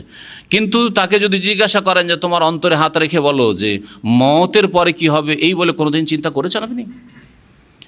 আখেরাত বলে যা আছে তা সম্পর্কে কোনোদিন ভেবে দেখেছেন কি? বলে না, তা তো করিনি। কখনো সে মুসলিম নয়, নিঃসন্দেহ মুসলিম নয়। আল এরাজ আন দীনিল্লাহ, আল্লাহর দিন থেকে এমন বিমুখ হয়ে যাওয়া যে লা ইয়াতাআল্লামুহু ওয়া লা ইয়ামাল বিহি, শিখলও না আর কোনোদিন আমলের কথা, কর্মের কথাও চিন্তা করল না। এটা হচ্ছে ঈমান ভঙ্গকারী বিষয়গুলির একটি। আল্লাহ পাক রব্বুল বলছেন যে যারা এই রকম ইসলাম থেকে বিমুখ হয়ে গেল, দ্বীন ইসলামের হিদায়াত, সঠিক দিক নির্দেশনা পাওয়ার পরেও, সুস্পষ্ট হয়ে যাওয়ার পরেও, আশ-শায়তানু সাওয়ালা লাহুম, শয়তান এদেরকে নিয়ে খেলা করে। শয়তান সাওয়ালা লাহুম মানে যায়্যানা লাহুম, তাদের জন্য পাপের কাজকে, খারাপ কাজকে, অন্যায়কে, দুনিয়ার ভোগবিলাসকে, পার্থিব জগৎকে সুসজ্জিত করে পেশ করে, দুনিয়াকে সাজিয়ে সাজিয়ে পেশ করে। নেতৃত্ব, গদি, পদ, পয়সা, ধন দৌলত, দুনিয়ার স্বার্থ, এসবকে শয়তান সাজিয়ে পেশ করে। সাওয়ালা লাহুম ওয়া আমলা লাহুম, আর শয়তান তাদেরকে মিথ্যা আশা দিয়ে থাকে, মিথ্যা আশা, বড় বড় আশা নিয়ে বসে আছে। আজকে থেকে 10 বছর পরে সে আশা পূরণ হবে হয়তো, আর তার মত হয়তো 1 বছর 2 বছরের মধ্যে আছে, কিন্তু বড় আশা নিয়ে, এর চাইতেও বেশি আশা নিয়ে অনেকে বসে আছে, তাই না? গ্রামে আছি, শহরে জমি কিনবো, বাড়ি করব, তারপরে সেখানে দোকানপাট করব, সেখানে ব্যবসা করব, সেখানে এই করব, আমি এখন চেয়ারম্যান আছি, কোনো একদিন আমি এমপি হব, মিনিস্টার হব, তারপরে এই হব, সে হব, বড় বড় স্বপ্ন দেখে বসে আছে। আর শায়তানু সাওয়ালা লাহুম ওয়া আমলা লাহুম, শয়তান এইসব লোকদের কি করে, যারা দুনিয়ামুখী, আখিরাত সম্পর্কে কোনো চিন্তা করে না, যারা দ্বীন ইসলাম থেকে ফিরে গেছে, দ্বীন ইসলামের শিক্ষা এবং আমল থেকে ফিরে গেছে, শয়তান তাদের জন্য দুনিয়াকে সুশোভিত করে পেশ করে, আর শয়তান মিথ্যা আশা দিয়ে থাকে। আমলা লাহুমের ফাইল তাহলে শয়তান, দুটোই ফেলের ফাইল তাহলে শয়তান। আর শায়তানু সাওয়ালা লাহুম, সাওয়ালা শয়তান সুশোভিত করে পেশ করেছে, আর শয়তান তাদেরকে মিথ্যা আশা দিয়েছে। কোন কোন তাফসীর কারগণ বলেছেন যে দ্বিতীয় ফেল যেটা আমলা লাহুম, এর ফাইল কর্তা আল্লাহ। শয়তান তাদের জন্য দুনিয়াকে সুসজ্জিত করে পেশ করেছে, দুনিয়ার লোভ লালসা সবকে, আর ও আমলা লাহুম, আল্লাহ পাক রব্বুল আলামিন তাদেরকে অবসর দিয়েছেন। আমলা মানে হচ্ছে ঢিল দেওয়া, ছাড় দেওয়া, অবসর দেওয়া। আমলা আর আমহালা দুটোর মানে হচ্ছে ঢিল দেওয়া, অবসর দেওয়া। যেমন সূরা তারিক আল্লাহ বলেছেন ফামাহিলিল কাফিরিনা আমহিলহুম রুয়াইদা, কাফেরদেরকে আমহিলহুম ঢিল দিয়ে দাও। যেমন বড় বড় যারা মাছ ধরে ছিপে, তারা প্রথমে টান দেয় না, কিন্তু ছোট মাছ ধরার জন্য দিলেন টান, হঠাৎ করে মাছ লাগতেই, তাই না? কিন্তু বড় মাছ ধরার জন্য কি করতে হয়, যারা ধরেছেন তারা জানেন, সুতা ছাড়তে থাকে। যখন মাছ লেগে গেছে, বুঝতে পারে মাছ লেগেছে, টান দেয় না, সুতা ছাড়তে, ঢিল দেয়, ঢিল দেয়, ও টান দেয়, টান দেয়, অনেক দূর পর্যন্ত টান দিয়ে যায়, খেলা করে, খেলা করতে করতে করতে যেহেতু বনশি গিলে আছে, আর কতক্ষণ থাকবে, নিস্তেজ যখন হয়ে যায়, আর নড়াচড়া করতে পারে, তখন ধীরে ধীরে টানে, ধীরে ধীরে টানে। মাছের শিকারী এইভাবে মাছ শিকার করে। আল্লাহ পাক রব্বুল আলামিনের দুনিয়ার নীতিমালাতে এটা রয়েছে, আল্লাহ পাক অবসর দিয়ে থাকেন। নবী করিম সাল্লাল্লাহু আলাইহি ওয়াসাল্লামের একটি হাদিস রয়েছে, ইন্নাল্লাহা লা ইউমহিলুল জালিম, আল্লাহ পাক জালেমকে ছাড় দেন, হাত্তা ইযা আখাযাহু লাম ইউফলিতু, কিন্তু যখন আল্লাহ ধরে নেন তখন আর ছাড়েন না, ধরে নিলে আল্লাহ ছাড়েন না। অবসর দিয়ে রেখেছেন, অবসর ধোকা খেয়ে যায়, যে দেখো তুমি তো নামাজ পড়ছো, কি পেয়েছো, দেখো আমি কি করলাম। যখন আল্লাহ ধরে নেন তখন ছাড়েন না। ওয়াকাযালিক, তারপরে নবী সাল্লাল্লাহু আলাইহি ওয়াসাল্লাম এই আয়াত তেলাওয়াত করেছেন কোরআনে, ওয়াকাযালিক আখযু রাব্বিকা ইযা আখাযাল কুরা ওয়া হিয়া যালিমা, এইভাবে তোমার রবের পাকড়াও রয়েছে। এজা আখাযাল কোরা, যখন কোনো জনপদকে আল্লাহ পাক রব্বুল আলামিন ধরে ফেলেন যে এদেরকে ধ্বংস করব, ওয়াহিয়া জালেমা, যারা জুলম অত্যাচার করে সেই সব জনপদের লোকদেরকে, ইন্না আখযাহু আলিমুন শাদীদ, নিশ্চয় আল্লাহ পাক রব্বুল আলামিনের পাকড়াও ধারণ অত্যন্ত শাদীদ, প্রবল কঠিন। আল্লাহ পাক রব্বুল আলামিন তারপর ইরশাদ করছেন যে এরা মুরতাদ কেন হইল, ইসলাম বিমুখ কেন হইল। লা ইলাহা ইল্লাল্লাহকে অস্বীকার করলাম, শুধু তাতেই? আমি নবীকে অস্বীকার করলাম তাতেই? আমি কোরআনকে অস্বীকার করলাম এইরকম ঘোষণা করলে না, এছাড়াও বহু কিছু রয়েছে যাতে ইসলাম থেকে মুরতাদ হয়ে যায়, বিমুখ হয়ে যায়। আল্লাহ পাক বলছেন যালিকা বিআন্নাহুম ক্বালু লিল্লাযিনা কারিহু মা নাযালাল্লাহু সানুতিউকুম ফি বাযিল আমর। দেখেন, এরা বলেনি যে আমরা মুহাম্মদকে মানি না, কোরআনকে মানি না, এইরকম কথা বলেননি। তারা কি বলেছিল? ওই সব কাফেরদেরকে, এই কাফেররা হয় ইহুদি, মদিনার ইহুদিরা অথবা মক্কার মুশরিকরা, এদেরকে বলেছিল যে দেখো আমরা, মুনাফিক আল্লাহ উল্লেখ করেছেন, এরা বলেছিল যে দেখো আমরা যদিও বাহ্যিক কলেমা পড়ে মুসলমান হয়ে গেছি, মুহাম্মদ সাল্লাল্লাহু আলাইহি ওয়াসাল্লামের সাথে আছি, কিন্তু আসলে তার সাথে না, আমরা তোমাদের সাথে আছি সুখে দুঃখে। যদি তোমরা বাইরে থেকে আক্রমণ করো, মক্কা লোকদেরকে বলো তোমরা যদি আক্রমণ করো আমরা ভিতর থেকে আছি সাহায্য করার জন্য। ইহুদিদেরকে বললো, ইহুদি গোত্র মদিনার আশেপাশে 3টা গোত্র বসবাস করতো, বানু কাইনুকা, বানু নাজির, বানু কুরাইজা, এদেরকে বললো তোমরা যদি এই মুসলিমদের ওপর আক্রমণ করো, আওস খাজরাজ আনসারদের ওপর আর মুহাজিরিনদের ওপর, তাহলে আমরা সহযোগিতা করব। মুনাফিকরা বলেছিল। তারা কি বলেছিল? এই মুরতাদ এই জন্য হয়েছিল, জালিকা মানে এই মুরতাদ এই জন্য হয়েছিল বিআন্নাহুম ক্বালু লিল্লাযিনা কারিহু মা নাযালাল্লাহ, ওই সব লোকদেরকে বলেছে, ওই সব কাফেরদেরকে, ইহুদিদেরকে অথবা মুশরিকদেরকে বলেছিল যারা কারিহু মা নাযালাল্লাহ, আল্লাহ পাক যা নাজিল করেছেন কোরআনে কারীম, আল্লাহর বিধান, তাকে ঘৃণা করেছিল, ওই সব লোকদেরকে বলেছিল। অর্থাৎ হয় ইহুদিরা যারা আল্লাহর বিধানকে ঘৃণা করেছিল তাদেরকে বলেছিল, অথবা মক্কার মুশরিকরা যারা আল্লাহর বিধানকে ঘৃণা করেছিল তাদেরকে বলেছিল সানুতিউকুম ফি বাযিল আমর, কিছু কিছু ব্যাপারে, বাযুল আমর মানে কিছু কিছু ব্যাপার, সব ব্যাপারে নয়, কিছু কিছু ব্যাপারে তোমাদের কথা মানব, আমরা তোমাদের সাথে আছি। তাহলে বোঝা গেল যে ইসলামের কিছু কিছু ব্যাপার যদি অস্বীকার করে তাহলে মুরতাদ হয়ে যায়। নামাজ রোজা ঠিক আছে, ধর্ম এখানে সেকুলারিজম, ধর্ম মসজিদে ঠিক আছে, কিন্তু চোরের হাত কাটার কথা বলবে, এটা চলবে না। জেনাকারীর শাস্তির কথা বলবে, দণ্ডবিধানের কথা বলবে, এগুলো বর্বরতা। সানুতিউকুম ফি বাযিল আমর, তাহলে ইহুদি নাসারাদেরকে আর কাফের মুশরিকদেরকে বললো যে তোমাদের সাথে কিছু কিছু ব্যাপারে আছি। আল্লাহ বলছেন যারা বলেছিল সানুতিউকুম ফি বাযিল আমর, কিছু কিছু ব্যাপারে তোমাদের কথা মানব, তোমাদের আনুগত্য করব, এই জন্য তারা মুরতাদ হয়েছিল। ওয়াল্লাহু ইয়ালাম ইসরারহুম, অথচ আল্লাহ পাক রব্বুল আলামিন তাদের মনের কথা, তাদের লুকায়িত কথা জানেন। সিররুন মানে লুকায়িত, এই জন্য দিনের নামাজকে সিররি নামাজ বলা হয়, মানে গোপনে গোপনে তেলাওয়াত করা হয়। রাতের নামাজকে জেহরি নামাজ বলা হয়। আল্লাহু ইয়ালাম ইসরারহুম, আল্লাহ পাক রব্বুল তাদের মনের কথা, লুকায়িত কথা আল্লাহ পাক জানেন। তারপরে আল্লাহ পাক ইরশাদ করছেন ওই অবস্থার কথা যখন মানুষের প্রত্যেকের মওত আসবে, আর মওত আসার সময় বিশেষ করে যারা গুনাহগার পাপিষ্ঠ এই মুসলিম উম্মতের, আর যারা কাফির, যারা মুশরিক, যারা মুনাফিক, যারা বেদিন, তাদেরকে যে শাসানি দিয়ে, ধমক দিয়ে তাদের চেহারাতে, মুখে মার দেন ফেরেশতারা, আযাবের ফেরেশতারা, আর তাদের পাছাতে পিটনি লাগান, এই অবস্থা আল্লাহ পাক রব্বুল আলামিন এই আয়াতে তুলে ধরেছেন বড় সংক্ষেপে। আরও 2টি আয়াত রয়েছে এই মর্মে। একটি আয়াত রয়েছে সূরা আনআমে আয়াত নম্বর 93, আর সূরায়ে আনফালে রয়েছে আয়াত নম্বর 50। এই সামনের আয়াতটি দেখা যায়, তারপর ওই 2টি আয়াত আমি শোনাচ্ছি সময় থাকলে। ফাকাইফা ইযা তাওয়াফাতহুমুল মালায়েকাতু, কি দশা হবে তাদের। আল্লাহ বলছেন ফাকাইফা, কি দশা হবে তাদের। ইযা তাওয়াফাতহুমুল মালায়েকাতু, যখন ফেরেশতাগণ তাদের জানগুলি কবজ করবেন, জানগুলি গ্রহণ করবেন, রূহ কবজ করার জন্য, আত্মাগুলি গ্রহণ করার জন্য ফেরেশতারা এসে গেছেন। আযাবের ফেরেশতা মালাকুল মউতের সাথে কি করবেন তারা? ইয়াদরিবুনা উজুহাহুম ওয়া আদবারহুম, তাদের মুখমণ্ডলে, চেহারায় মার দেবেন, ওয়া আদবারহুম, আর তাদের পাছায় মার দেবেন। আদবারহুম, দবরের বহুবচন হচ্ছে আদবার, আর ওয়াজহুনের বহুবচন হচ্ছে ওজু। তাদের মুখগুলিতে ফেরেশতারা মারবেন আর তাদের পাছায় মার দেবেন। আল্লাহ পাক রব্বুল আলামিন আর অন্য আয়াতে বলেছে ওয়ালাউ তারা, হে নবী তুমি যদি দেখতে, নবীকে সরাসরি সম্বোধন করা হয়েছে, আর আমাদের প্রত্যেককে সম্বোধন করা হয়েছে পরোক্ষভাবে। আল্লাহ বলছেন ওয়ালাউ তারা, তুমি যদি দেখতে ইজ ইয়াতাওয়াফাল্লাযিনা কাফারু, যখন কাফেরদের জানগুলিকে ফেরেশতারা গ্রহণ করে, ইয়াযরিবুনা ওয়ুজুহাহুম ওয়া আদবারহুম, তাদের মুখে মার লাগায় আর তাদের পাছায় মার লাগায়। আল্লাহ পাক বলেছেন, আয়াতটি সূরা আনফালের আয়াত। আর আরেকটি আয়াত রয়েছে, এখানে শুধু কাফেরদের কথা আল্লাহ বলে, জালেমদের কথা। আর জালেম হচ্ছে, এর আগে বলেছি কত প্রকারের জালেম, 3 প্রকারের জালেম। কাফের মুশরিক যারা ইসলামের বাইরেই, তারা জালেম।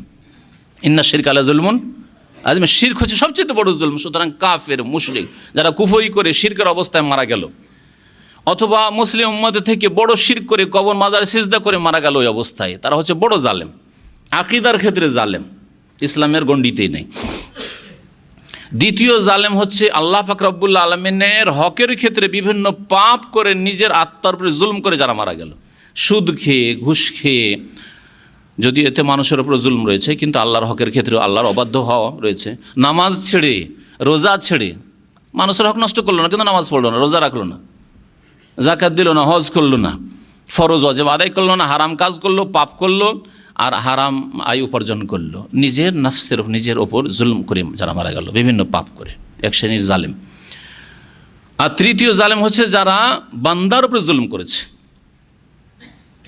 হতে পারে যে মানুষ আল্লাহর হকের ক্ষেত্রে জুলুম করেনি, নামাজ ছাড়েনি, কিন্তু মানুষ উপরে জুলুম করেছে, মানুষের হক নষ্ট করেছে, মানুষের উপরে জুলুম অত্যাচার করেছে, অথবা মানুষের টাকা পয়সা বেইমানি করেছে, মানুষের জমি জায়গায় বেইমানি করেছে ইত্যাদি।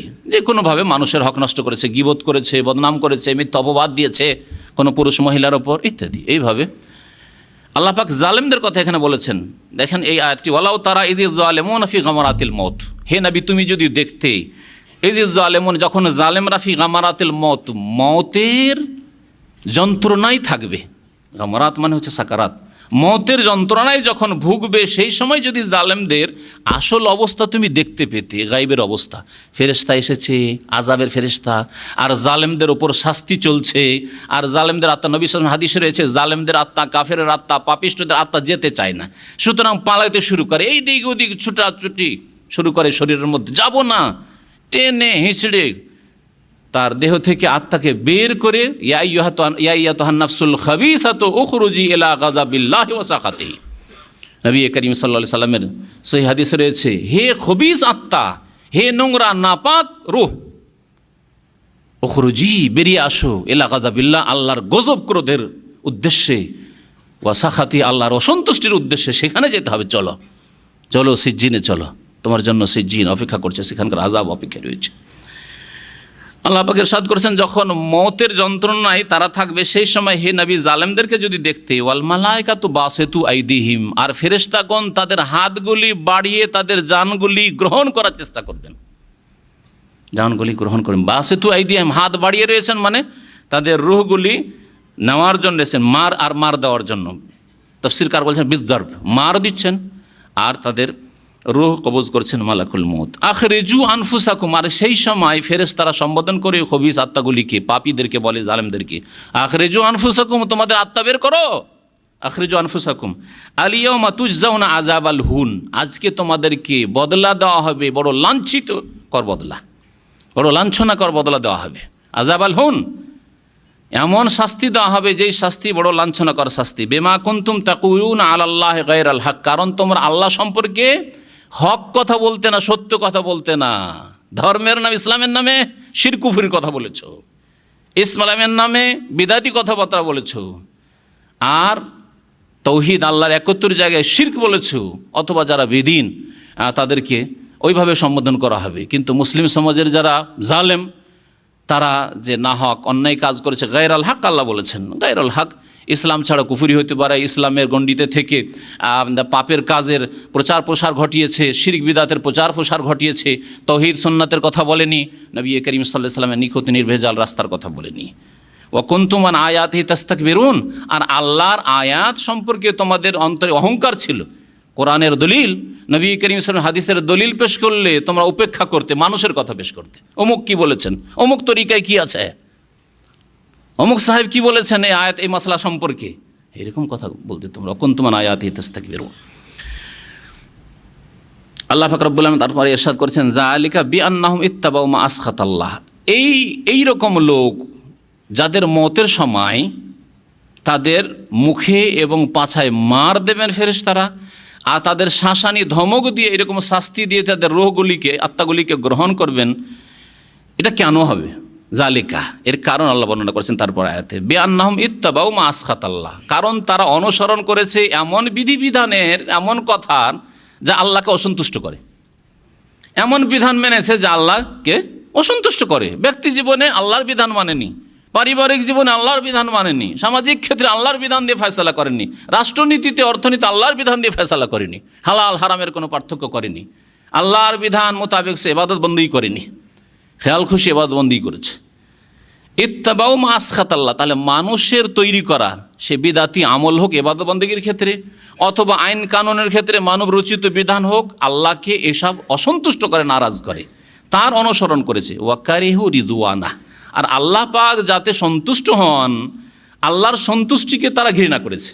আল্লাহ সন্তুষ্ট হবেন কোরআন সুন্নাহ মোতাবেক জীবনযাপন করলে নবী করিম সাল্লাল্লাহু আলাইহি ওয়াসাল্লাম বলেছেন তারাকতু ফিকুম আমরাইন, তোমাদের মাঝে দুটি জিনিস ছেড়ে যাচ্ছি, লান তাযিল্লু মা তামাসসাকতুম বিহিমা, অতদিন পর্যন্ত পথভ্রষ্ট গুমরাহ হবে যতদিন তোমরা মজবুত করে ধরে থাকবে কি?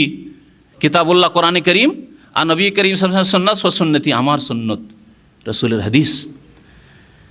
এটা হচ্ছে আল্লাহকে রাজি করার পথ না, এই রাস্তায় চলবে না, শর্টকাট অন্য রাস্তা তার কাছে, অমুক পীরের রাস্তা, অমুক দেওয়ানবাগির রাস্তা, আটরসির রাস্তা, জাকির পাটির রাস্তা, মাইজ ভান্ডারির রাস্তা, হ্যাঁ সুফিদের রাস্তা, অমুক পীরের রাস্তা, অমুক অলির রাস্তা না, এইসব রাস্তা নেই ইসলাম। ইসলামের রাস্তা একটা, ইন্নাদ্দিনা ইনদাল্লাহিল ইসলাম, আর এই ইসলাম নিয়ে নবী করিম সাল্লাল্লাহু আলাইহি ওয়াসাল্লাম এসেছেন, একমাত্র তরিকা মুহাম্মাদিয়া আছে, আর কোনো তরিকা নাই পৃথিবীতে। এটা হচ্ছে আল্লাহর রিজওয়ান, আল্লাহর সন্তুষ্টির রাস্তা। ওয়াকারিহু রিজওয়ান, তাকে ঘৃণা করেছে, অপছন্দ করেছে। নবীর তরিকা দিয়ে ডাকলে তারা এজাহুম মুরিজুন, তারা মুখ ফিরিয়ে নিত। আল্লাহ পাক রব্বুল অন্য আয়াতে এরকম বলেছেন, ওয়াইযা দু ইলাল্লাহি ওয়া রাসূলিহি ইযা ফারিকুম মিনহুম, তাদের মধ্যে একটা দল আছে তারা মুখ ফিরিয়ে না, আল্লাহ এবং রাসূলের কথা, কোরআন হাদিস মানতে রাজি না। কোরআন হাদিস আমরা কি বুঝবো? আমাদের বড়রা বুঝেছেন, ওই বড়রা যেই তরিকা চলছে সেই তরিকায় চলবে, কোরআন হাদিস দলিল পেশ করলে মানবে না। ফাআহবাতা আমালহুম, এইরকম রাস্তা অবলম্বন করলে আল্লাহ তাদের আমলগুলিকে বিনষ্ট করে দিয়েছেন। যারা এরকম কাজ করবে, যে আল্লাহর সন্তুষ্টির রাস্তাকে ঘৃণা করবে আর আল্লাহ পাকে যা অসন্তুষ্ট করে তা অনুসরণ করবে, তাদের আমলগুলিকে আল্লাহ বরবাদ করে দেবেন। ফাআহবাতা আমালহুম। তারপর আল্লাহ পাক ইরশাদ করেছেন, আম হাসিবাল্লাযিনা ফি কুলুবিহিম মারাদ আল্লাহ ইউখরিজাল্লাহু আদগানাহুম, ওই সব লোকেরা কি ধারণা করেছে যাদের অন্তরে রোগ আছে। ফি কুলুবিহিম মারাদ, আল্লাহ পাক একাধিক আয়াতে কোরআনে কারিমে বলেছেন যে কিছু কিছু মানুষের অন্তরে কি আছে?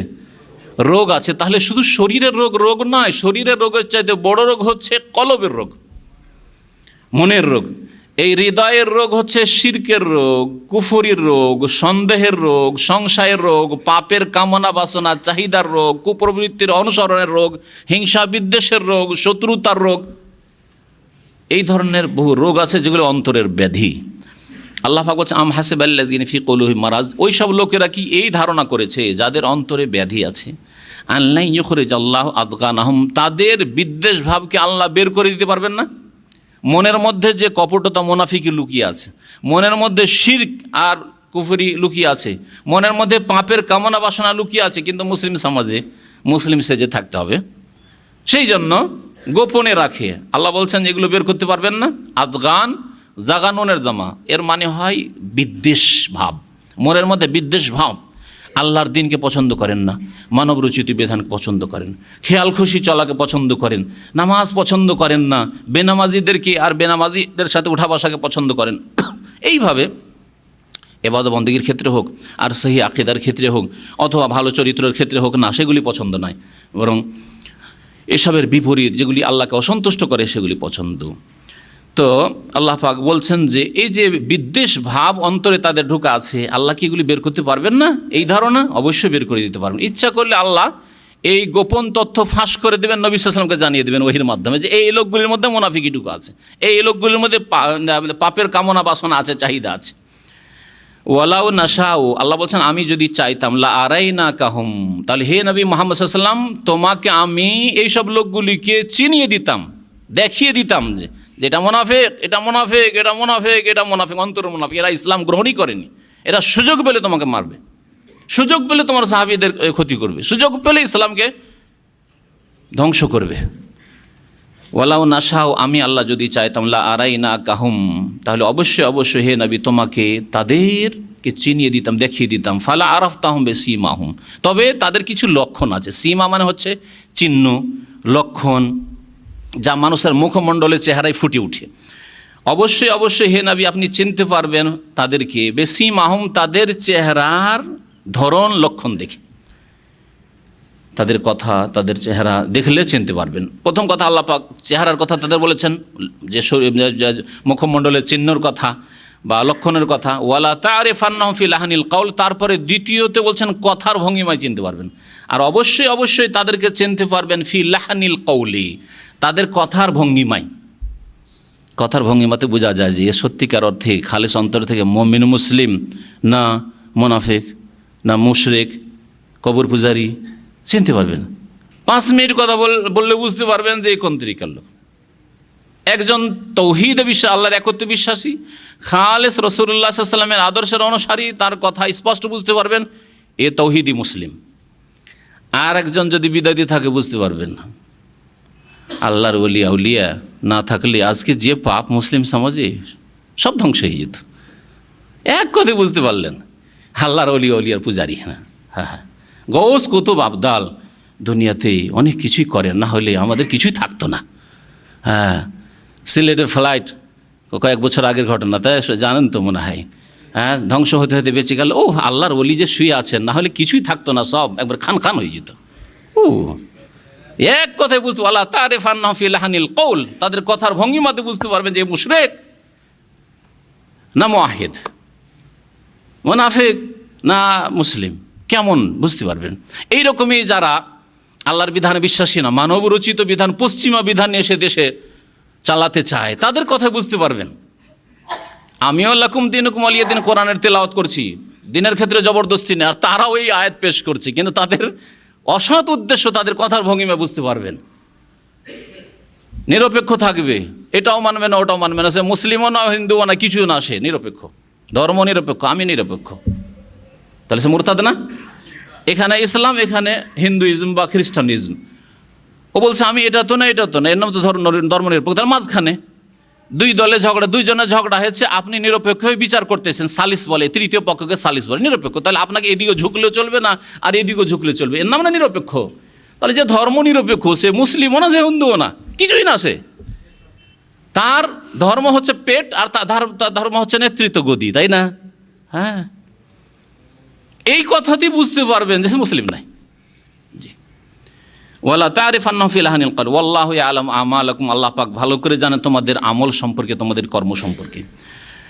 আল্লাহ পাক তারপর ইরশাদ করছেন যে আল্লাহ পরীক্ষা করে থাকেন মানুষকে, পরীক্ষা দুনিয়াতে হবে আল্লাহর। ওয়ালা নাবলুওয়ান্নাকুম, অবশ্যই অবশ্যই আমি আল্লাহ তোমাদের পরীক্ষা করবো, হাত্তা না'লামাল মুজাহিদিনা মিনকুম ওয়াস-সাবিরিন, যাতে করে আমি জানতে পারি তোমাদের মধ্যে কারা মুজাহিদিন, আল্লাহর রাস্তায় প্রচেষ্টা চালায়, আল্লাহর রাস্তায় মেহনত পরিশ্রম করতে প্রস্তুত, এইরকম লোককে আমি জানতে চাই, পরীক্ষা করি। ওয়াস-সাবিরিন, আর কারা ধৈর্যশীল, আল্লাহর রাস্তায় অটল হয়ে থাকতে চায়, আল্লাহর রাস্তায় ধৈর্য ধারণ করতে চায়, আল্লাহর দিনের প্রচার প্রসারের ক্ষেত্রে যদি জুলম হয়, কথা শুনতে হয়, তারপরও তার উপর অটল থাকবে, হকের ওপর, কারা?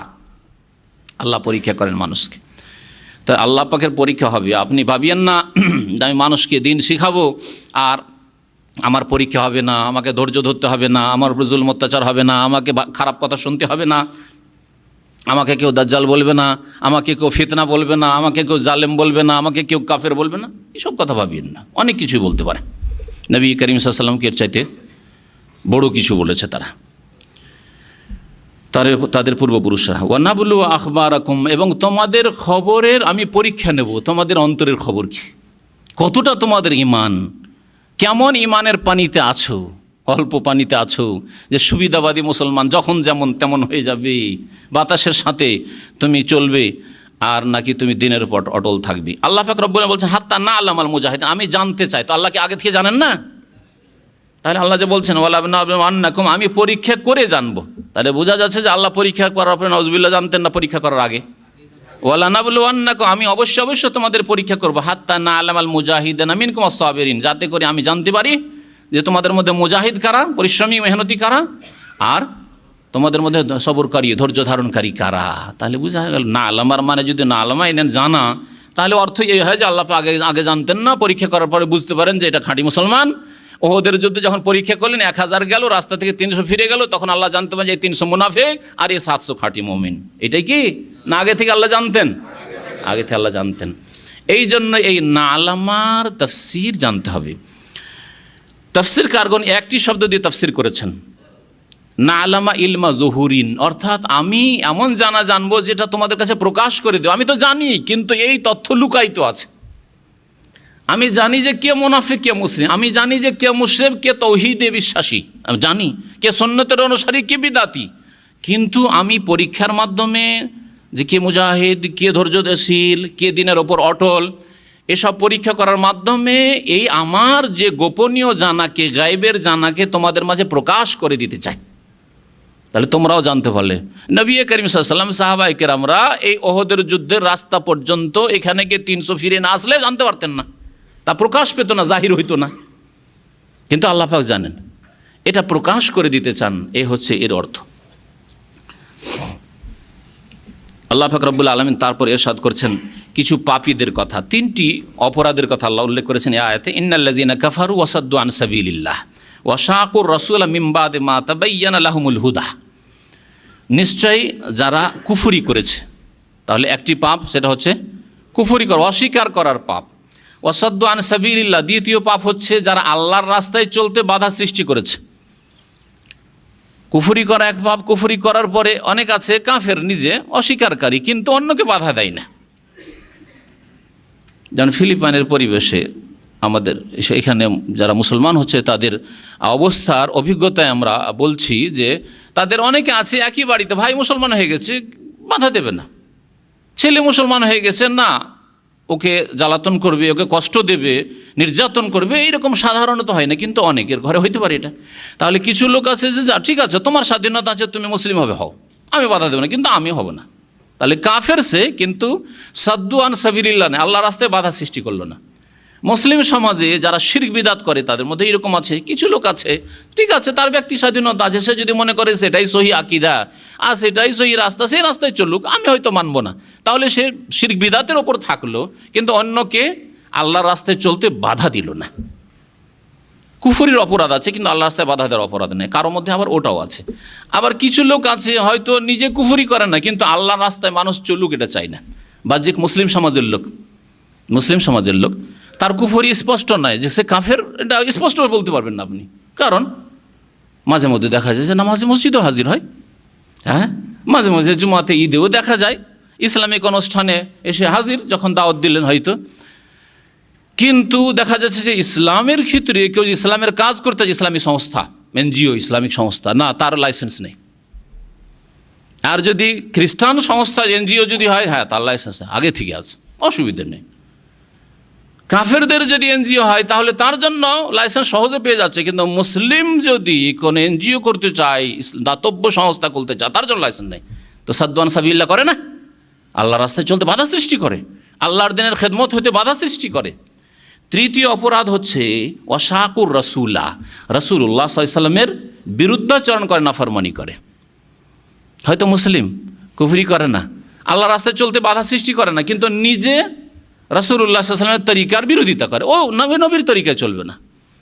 হাদিস বলছেন না, হাদিস আমরা কি বুঝবো, আর হাদিস আমাদের ওস্তাদরা বুঝেছেন, তিনি যেভাবে বুঝেন ওইভাবে চলবো, তিনি যদি জাহান্নামে যান ওই তরিকায় আমিও যাব, এরকম কথা অনেকে বলে। ওয়াশাকুর রাসূল, রাসূলুল্লাহ সাল্লাল্লাহু আলাইহি ওয়াসাল্লামের সহি হাদিস, সহি বুখারী খুলে দেখিয়ে দেন, সহি মুসলিম খুলে দেখিয়ে দেন, কুতুবুস সিত্তা খুলে দেখিয়ে দেন, যেগুলিকে আমাদের দেশের মানুষ সিহাহ সিত্তা বলে, খুলে দেন, সহি হাদিস দেখান, তারপর না এটা মানবো না, কারণ আমাদের তরিকার খেলাফ। ওয়াশাকুর রাসূলা, রাসূলুল্লাহ সাল্লাল্লাহু আলাইহি ওয়াসাল্লামের বিরোধিতা করলো, মিন বাদি মা তাবায়্যানা লাহুমুল হুদা, হিদায়াত স্পষ্ট হয়ে যাওয়ার পরেও, মানে ইসলাম সম্পর্কে জানার সুযোগ পাওয়ার পরে, তাহলে জানাতে হবে। এখানে দাওয়াতের গুরুত্ব বেড়ে যায়, স্পষ্ট হয়।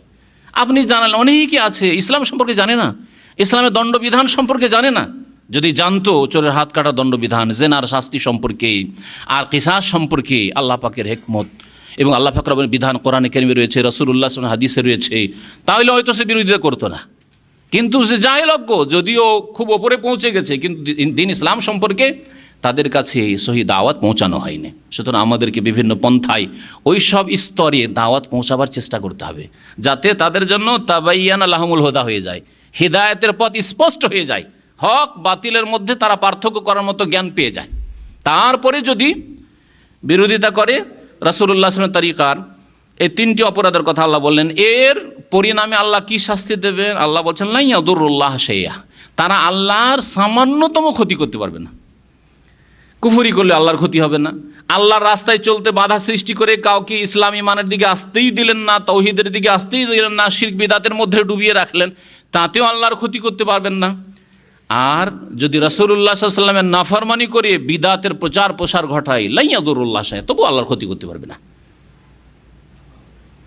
কখনো আল্লাহ পাকের ক্ষতি করতে পারবে না। সারা দুনিয়ার মানুষ যদি কুফরিতে একমত হয়ে যায়, মা নাকাসা ফি মুলকি শাইআ, নবী সাল্লাল্লাহু আলাইহি ওয়াসাল্লাম বলেছেন, আল্লাহ পাক ইরশাদ করেছেন হাদিসে কুদসি, আমার সার্বভৌমত্বে, আমার এই রাজত্বে, আমার দুনিয়ার ক্ষমতায় সামান্যতম কোনো ঘাটতি হবে না। আর সারা দুনিয়া যদি একেবারে একই অন্তরের মতো হয়ে মুমিন মুসলিম হয়ে যায়, পাক্কা সব মুসলিম, আল্লাহর অনুগত বান্দা, মা যাদা ফি মুলকি শাইআ, আল্লাহ পাকের রাজত্বে, আল্লাহ পাকের এই হুকুমতে কিছুই বেড়ে যাবে না, কিছুই বাড়বে না। আল্লাহ পাক রব্বুল বলছেন যে এদের শাস্তি কি দেব? আল্লাহর তো ক্ষতি করতে পারলো না। ওয়াসাইয়ুহবিতু আমালাহুম, আল্লাহ পাক তাদের আমলগুলিকে, কর্মগুলিকে বিনষ্ট করে দেবেন, ধ্বংস করে দেবেন। তাদের কোনো কর্ম কাজে আসবে, যারা কুফরি করে মারা যাবে কোনো কর্ম কাজে আসবে না, যারা আল্লাহর রাস্তায় চলতে বাধা সৃষ্টি করবে, বাধা সৃষ্টি। দেখেন এখানে আরেকটি কথা মনে পড়লো, বিনা দাড়িতে কেউ যদি গিয়ে এয়ারপোর্টে নামেন, কোনো তার চেক নাই, ওকে পেরেশান করবে না, পেরেশান করবেন না। একটা দাড়িওয়ালা লোক গেলে অনেক সময় অনেক শয়তান অফিসার আছে যারা পেরেশান করে, এই তোমার পাসপোর্টে দাড়ি নাই, তোমার এখন কেন দাড়ি, তোমার পাসপোর্টে ছোট ছিল এখন কেন বড়, কোথা থেকে তুমি দাড়ি রেখেছো, কখন থেকে রেখেছো, কেন রেখেছো, এই দাড়ি কোত্থেকে আসলো, কোনো সন্ত্রাসীর কাছ থেকে শিখলো নাকি দাড়ি, সেটা জানা তাদের উদ্দেশ্য। শয়তানি কথা।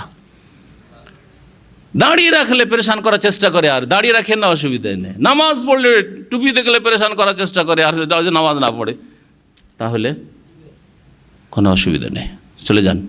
যদি এই রকম চরিত্র কারো থাকে তাহলে কি করলো?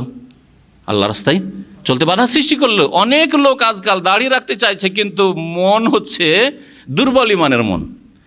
এদেরও দোষ, বড় দোষ আছে, এদের ইমান খুব কমজোর, দুর্বল ইমান। দাড়ি তো রাখতে চায় কিন্তু মানুষকে ভয় করে।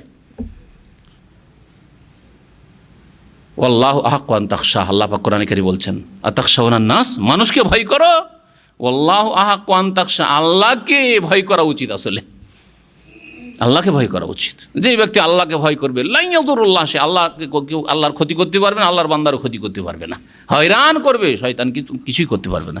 কিন্তু দুর্বল ইমানের মানুষদের, হাজার হাজার দুর্বল ইমানের মুসলিমদেরকে দাঁড়িয়ে রাখতে বাধা সৃষ্টি করছে না, করছে না? টাকনার উপরে সহি কাপড়, হারাম কাপড় পরবে না, টাকনার নিচে কাপড় পরতে বাধা সৃষ্টি করছে না, করছে না? আর এই টাকনার উপরে কাপড় পরলে বলবে যে এ কেন, ব্যাপারটা কি টাকনার উপরে কেন কাপড়? কারণ এটা পুরনো যুগ থেকে ইংরেজদের, জালেমদের আমল থেকেই জানে ভারতে, তারা চিন্তা ইংরেজ বিরোধী আন্দোলন কারা করে? যাদের টাকনার উপরে কাপড় থাকে। এটা হচ্ছে 200-250 বছর আগের পুরাতন তাদের ইতিহাস, তারা ভালো করে জানে যে আমাদের বিরোধী কারা, যাদের টাকনার উপরে কাপড় থাকে। আর এটা তাদের পরম্পরা, তাদের ছাত্রগুলি, শিষ্যগুলি এখন শিখে রেখেছে। সুতরাং টাকনার উপরে কাপড় দেখলে সন্দেহ করবে, সন্দেহ নজরে দেখবে, ব্যাপারটা কি, টাকনার উপরে কেন প্যান্ট পরছে আবার টাকনার উপরে? হ্যাঁ, পায়জামার ক্ষেত্রে ওই জন্য অনেক সময় বালা মুসিবতে বাঁচতে পারবেন, যে প্যান্ট, এই জন্য প্যান্ট চাইতে পায়জামা ভালো, পাঞ্জাবি ভালো। পাঞ্জাবি পায়জামার সাথে টাকনার উপরে থাকলে অত মার্কা মারা হবেন না। কিন্তু যদি প্যান্ট পরে থাকেন আর কোট পরে থাকেন আর টাকনার উপরে কাপড়, ভালো কথা, নাজায়েজ বলছি না, কিন্তু সন্দেহ নজর, হ্যাঁ প্যান্ট বাবু, আবার দেখে মনে হচ্ছে অ্যাডভোকেট বা ইঞ্জিনিয়ার, আবার টাকনার উপরে কাপড়, মানে একে বিধর্মী হইতে হবে। ইঞ্জিনিয়ার হয়েছে, ডাক্তার হয়েছে, সেজন্য বিধর্মী হইতে হবে, কাবিরা গোনা করতে হবে, টাকনার নিচে কাপড় নিয়ে যেতে হবে। তাহলে এরা আল্লাহর রাস্তায় চলতে বাধা সৃষ্টি করলো। দুর্বল ইমানের লোকেরা মানুষকে ভয় করে, হারি কোথায় অফিসারে গিয়ে আটকে দিতে পারে এয়ারপোর্টে, কোথায় কি করতে পারে, হয়রানি করতে পারে না, ওসব ঝামেলা আমি না। দুর্বল মুসলিম না, এত দুর্বল হইলে হবে না, এতটুকু যদি। এই জন্য আল্লাহ মুজাহিদিন বলেছেন, কে প্রচেষ্টা করে দিন পালন, নিজের ওপরে দিন পালন করতে পারেন না, আর মুজাহিদ মানে অন্যের ক্ষেত্রে জেহাদ করতে যাবেন, এই ক্ষেত্রে প্রচেষ্টা করতে হবে যে আমি আমার ব্যক্তি জীবনে কমপক্ষে দিনটাকে ভালো করে পালন করার চেষ্টা করব। আল্লাহ পাক ইরশাদ করছেন যে এই সব জালেম যারা কুফরি করবে, যারা আল্লাহর রাস্তায় চলতে বাধা সৃষ্টি করবে, যারা রাসূলের বিরোধিতা করবে সাল্লাল্লাহু আলাইহি সাল্লাম, তাদের আমলগুলিকে আল্লাহ নষ্ট করে দেবেন। যদিও কোনো আমল করে থাকে, ভালো কাজ করে থাকে, নষ্ট করে দেবেন, কিছুই তারা পাবে না। মহান আল্লাহ তারপরে ইরশাদ করছে, আইয়ুহাল্লাযীনা আমানু, হে মুমিনরা, আতিউল্লাহ ওয়া আতিউর রাসূল, তোমরা আল্লাহর আনুগত্য করো, রাসূলের আনুগত্য করো, ওয়ালা তুবতিলু আমালাকুম, তোমাদের আমলগুলিকে নষ্ট করে দিও না। এই আয়াত সম্পর্কে চিন্তা করেন, তরজমা পড়লেন মানে তাফসীর তো মোটামুটি হয়ে গেল। আল্লাহর কথা মানো, রাসূলের কথা মানো, আর আমল নষ্ট করিও না। আমল নষ্ট কেমন করে হয় এখন গভীরভাবে চিন্তা করে যে আফালা ইয়াতাদাব্বারুন, কোরআন দিয়ে তাফসীর শুরু করেছে। কোরআন নিয়ে গভীরভাবে চিন্তা করতে হবে। যদি আল্লাহর আনুগত্য না করেন অথবা আল্লাহর আনুগত্য করলেন কিন্তু রাসূলের তরিকা মোতাবেক না চলেন, ওয়াতিউর রাসূল করলেন না, রাসূলের আনুগত্য করে রাসূলের তরিকা মোতাবেক আমল করলেন, নামাজ পড়লেন, আল্লাহর আনুগত্য তো করলেন, আল্লাহ বলছেন আকিমুস-সালাহ, নামাজ কায়েম করো, কিন্তু রাসূলুল্লাহ সাল্লাল্লাহু আলাইহি ওয়াসাল্লাম বলছেন সাল্লু কামা রাআইতুমুনি ওয়াসাল্লি, আমার মতো নামাজ পড়ো, আমি যেমন নামাজ পড়েছি, আমি যেমন সালাত আদায় করেছি, আপনি তা করলেন না। জিকির ইবাদত, সুতরাং জিকির কেমন করতে হবে, যেমন রাসূলুল্লাহ সাল্লাল্লাহু আলাইহি ওয়াসাল্লাম করেছেন। এই হাকুর জিকির নয়, ইল্লাল্লাহ ইল্লাল্লাহ, আল্লাহর জিকির নয়, এসব জিকির না, এসব জিকির নবী সাল্লাল্লাহু আলাইহি ওয়াসাল্লাম করেননি আর করতেও বলেননি। জি হ্যাঁ, তাহলে যেই ব্যক্তি আল্লাহর কথা মানলো, উযকুরুল্লাহ, আল্লাহ বলেছেন উযকুরুল্লাহ যিকরান কাসীর, আকিমুস-সালাহ, কিন্তু রাসূল সাল্লাল্লাহু আলাইহি ওয়াসাল্লামের আনুগত্য করলো না, মানে রাসূল সাল্লাল্লাহু আলাইহি ওয়াসাল্লামের তরিকার ইবাদত বন্দেগী করলো না, জীবনযাপন করলো না, সেই ব্যক্তি কি করলো, আমল নষ্ট করে দিল। সেই ব্যক্তি কি করলো, আমল নষ্ট করলো। আল্লাহর আনুগত্য না করলে কুফরি হয়, সুতরাং কি হয়ে যায়, আমল নষ্ট হয়ে যায়, কাফের আমল নষ্ট হয়ে যায়। আল্লাহকে মানলাম, রাসূলুল্লাহ সাল্লাল্লাহু আলাইহি ওয়াসাল্লাম রাসূল হিসেবে মানি এমনিতে, কিন্তু রাসূলুল্লাহ সাল্লাল্লাহু আলাইহি ওয়াসাল্লামের আদর্শ মোতাবেক একেবারে জানতে হবে, নামাজ পড়তে হবে। নুরানি বই দেখে নামাজ শিখেছি, ওটা চলবে না। নামাইতে দিয়ে শুরু করেছি, ইন্নী ওয়াজাহতু জায় নামাজের দোয়া দিয়ে শুরু করেছি, ইক্তাদাতু বিহাযা আলিমের ট্রিপল বিদাত, 3 বিদাত দিয়ে শুরু করেছি, এই নামাজ চলবে না, না এটা না ওটাও চলবে। যারা এইরকম করলো, রাসূলুল্লাহ সাল্লাল্লাহু আলাইহি ওয়াসাল্লাম আনুগত্য করলো না, বিদাতি তরিকায় নামাজ পড়লো, সালাম ফেরার পরে জিকির আজকার তাসবিহ না করে মোনাজাত ধরলো, বিদাতি তরিকা নামাজ পড়লো, নামাজ তো পড়লো কিন্তু বিদাতি তরিকা নামাজ পড়লো, আমলকে বাতিল করে দিল। ওয়ালা তুবতিলু আমালাকুম, আল্লাহ বলছেন রাসূলের তরিকা বাদ দিয়ে যদি চলো, ইবাদত বন্দেগী করো, তাহলে কি করবে, আমলকে নষ্ট করে দেবে। ওয়ালা তুবতিলু আমালাকুম, আমলকে নষ্ট করিও না। এটি হচ্ছে আয়াত। এর সমর্থনে হাদিস শোনেন, নবী সাল্লাল্লাহু আলাইহি ওয়াসাল্লাম বলেছেন, মান আমিলা আমালান লাইসা আলাইহি আমরুনা ফাহুয়া রাদ্দুন, যে ব্যক্তি এমন কোনো আমল করলো যেই আমল আমার তরিকায় নাই, আমল তো করলো, নামাজ পড়লো, রোজা রাখলো, তাহাজ্জুদ পড়লো, সালাতুদ দুহা পড়লো, আওয়াবিনের নামাজ পড়লো, কিন্তু আওয়াবিন আমি পড়লে ওই সালাতুদ দুহাকে আওয়াবিন মনে করি, আর বিদাতি যদি আওয়াবিন পড়ে তো মাগরিব এশার মাঝখানে পড়ে, বুঝলেন না? তাহলে আওয়াবিন পড়লো কিন্তু বিদাতি আওয়াবিন পড়লো, সুন্নতি আওয়াবিন পড়লো না, আমলকে বাতিল করলো, নষ্ট করলো। লাইসা আলাইহি আমরুনা, আমার তরিকায় সে আমল করলো না, ফাহুয়া রাদ্দুন, সে আমল কি হয়ে যাবে, মারদুদ, প্রত্যাখ্যাত হয়ে যাবে, আল্লাহ পাক রিজেক্ট করে দেবেন, কবুল করবেন না। আল্লাহ বললেন যে ওয়ালা তুবতিলু আমালাকুম, রাসূলের বিরোধিতা করে রাসূলের তরিকা মানলেন না, আমল নষ্ট করিও না। আর নবী সাল্লাল্লাহু আলাইহি ওয়াসাল্লাম বললেন যে ফাহুয়া রাদ্দুন, আমল মারদুদ, প্রত্যাখ্যাত হয়ে যাবে যদি নবীর তরিকা আমল না করো। এই হচ্ছে এই আয়াতের তাফসীর।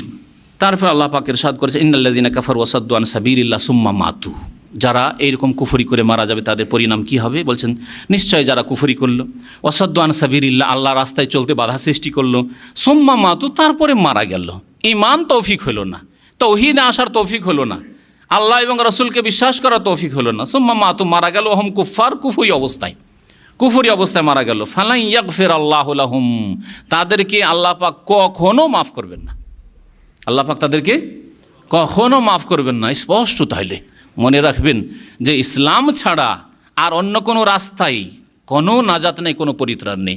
এমন নয় যে ঢাকা আসবো, পূর্ব দিক থেকে আসলে ওই রাস্তায় ঢুকতে হয়, উত্তর দিক থেকে এই রাস্তায় ঢুকতে হয়, দক্ষিণ দিক দিয়ে এই রাস্তায় ঢুকতে হয়, আর পশ্চিম দিক থেকে গেলে এই রাস্তায় ঢুকতে হয়। এছাড়া বহু রাস্তা আছে, রাজপথ ছাড়া আরও বহু পথ আছে। এই দুনিয়ার উদাহরণ দিনের ক্ষেত্রে চলবে না। দিনের ক্ষেত্রে আল্লাহ বলেছেন একটি রাস্তা আছে, দুনিয়ার ক্ষেত্রে একটি শহরে ঢোকার জন্য অনেকগুলি রাস্তা আছে। আল্লাহ কথা বলেনি, অমাইয়াবতাগি গায়রাল ইসলামে দীনান, ইসলাম ছাড়া কেউ যদি অন্য জীবন বিধান সন্ধান করে যে সেই রাস্তা দিয়ে আমি নাজাত পাবো, জান্নাত নেব, ফালা ইউকবাল মিনহু, কখনো আল্লাহ কবুল করবেন না। ওয়া ফিল আখিরাতি মিনাল খাসিরিন, আর সেই ব্যক্তি পরকালে ক্ষতিগ্রস্তদের দলে শামিল হবে, জাহান্নামে যাবে। আল্লাহ পাক ইরশাদ করেছেন যে আল্লাহ এদেরকে মাফ করবে না যারা কুফরির অবস্থায় আল্লাহর রাস্তায় বাধা দিয়ে দুনিয়া থেকে বিদায় নিল কুফরির অবস্থায়। ফালা তাহিনু, হে মুসলিমরা, নবী সাল্লাল্লাহু আলাইহি ওয়াসাল্লাম এবং মুসলিমদেরকে এখানে বহু বচন দিয়ে আল্লাহ সম্বোধন করেছে। ফালা তাহিনু, তোমরা দুর্বল হয়ে পড়িও না। তাহেনু এটা হচ্ছে নাহির সেগা, এর মাদ্দা ধাতু হচ্ছে ওয়াহান, ওয়াও হা নুন। ওয়াহান মানে হচ্ছে দুর্বলতা, কমজোরি। নবী সাল্লাল্লাহু আলাইহি ওয়াসাল্লামের একটি হাদিস রয়েছে আবু দাউদে, হাদিসটি সহিহ। সে হাদিসে রয়েছে যে এমন একটা যুগ আসবে, ইউশেকু আন্তাদা আলাইকুমুল ওমামু কামা তাদাল আকালাতু ইলা কাসাতিহা। ইউশেকু সম্ভাবনা রয়েছে এমন একটা যুগ আসবে যে আন্তাদা আলাইকুমুল ওমাম, তোমাদের উপর সারা বিশ্বের যত জাতি আছেই কাফের জাতি সব ঝাঁপিয়ে পড়বে। কামা তাদাল আকালাতু ইলা কাসাতিহা, যেমন প্লেট রাখা হলে এক প্লেটে কয়েকজন বসে খেলে ঝাঁপিয়ে পড়ে, প্লেটে খাবার রেডি করা হইলে মানুষ কি করে, ঝাঁপিয়ে পড়ে, ওইদিকে আছে একজন, ওইদিকে আছে, ওইদিকে আছে, ওইদিকে আছে, সব ঝাঁপিয়ে পড়ে। ওই রকমই তোমাদেরকে খাবার মনে করবে, প্লেটে খাবার রেডি, আর তোমাদের উপরে ঝাঁপিয়ে পড়বে কাফের জাতিরা।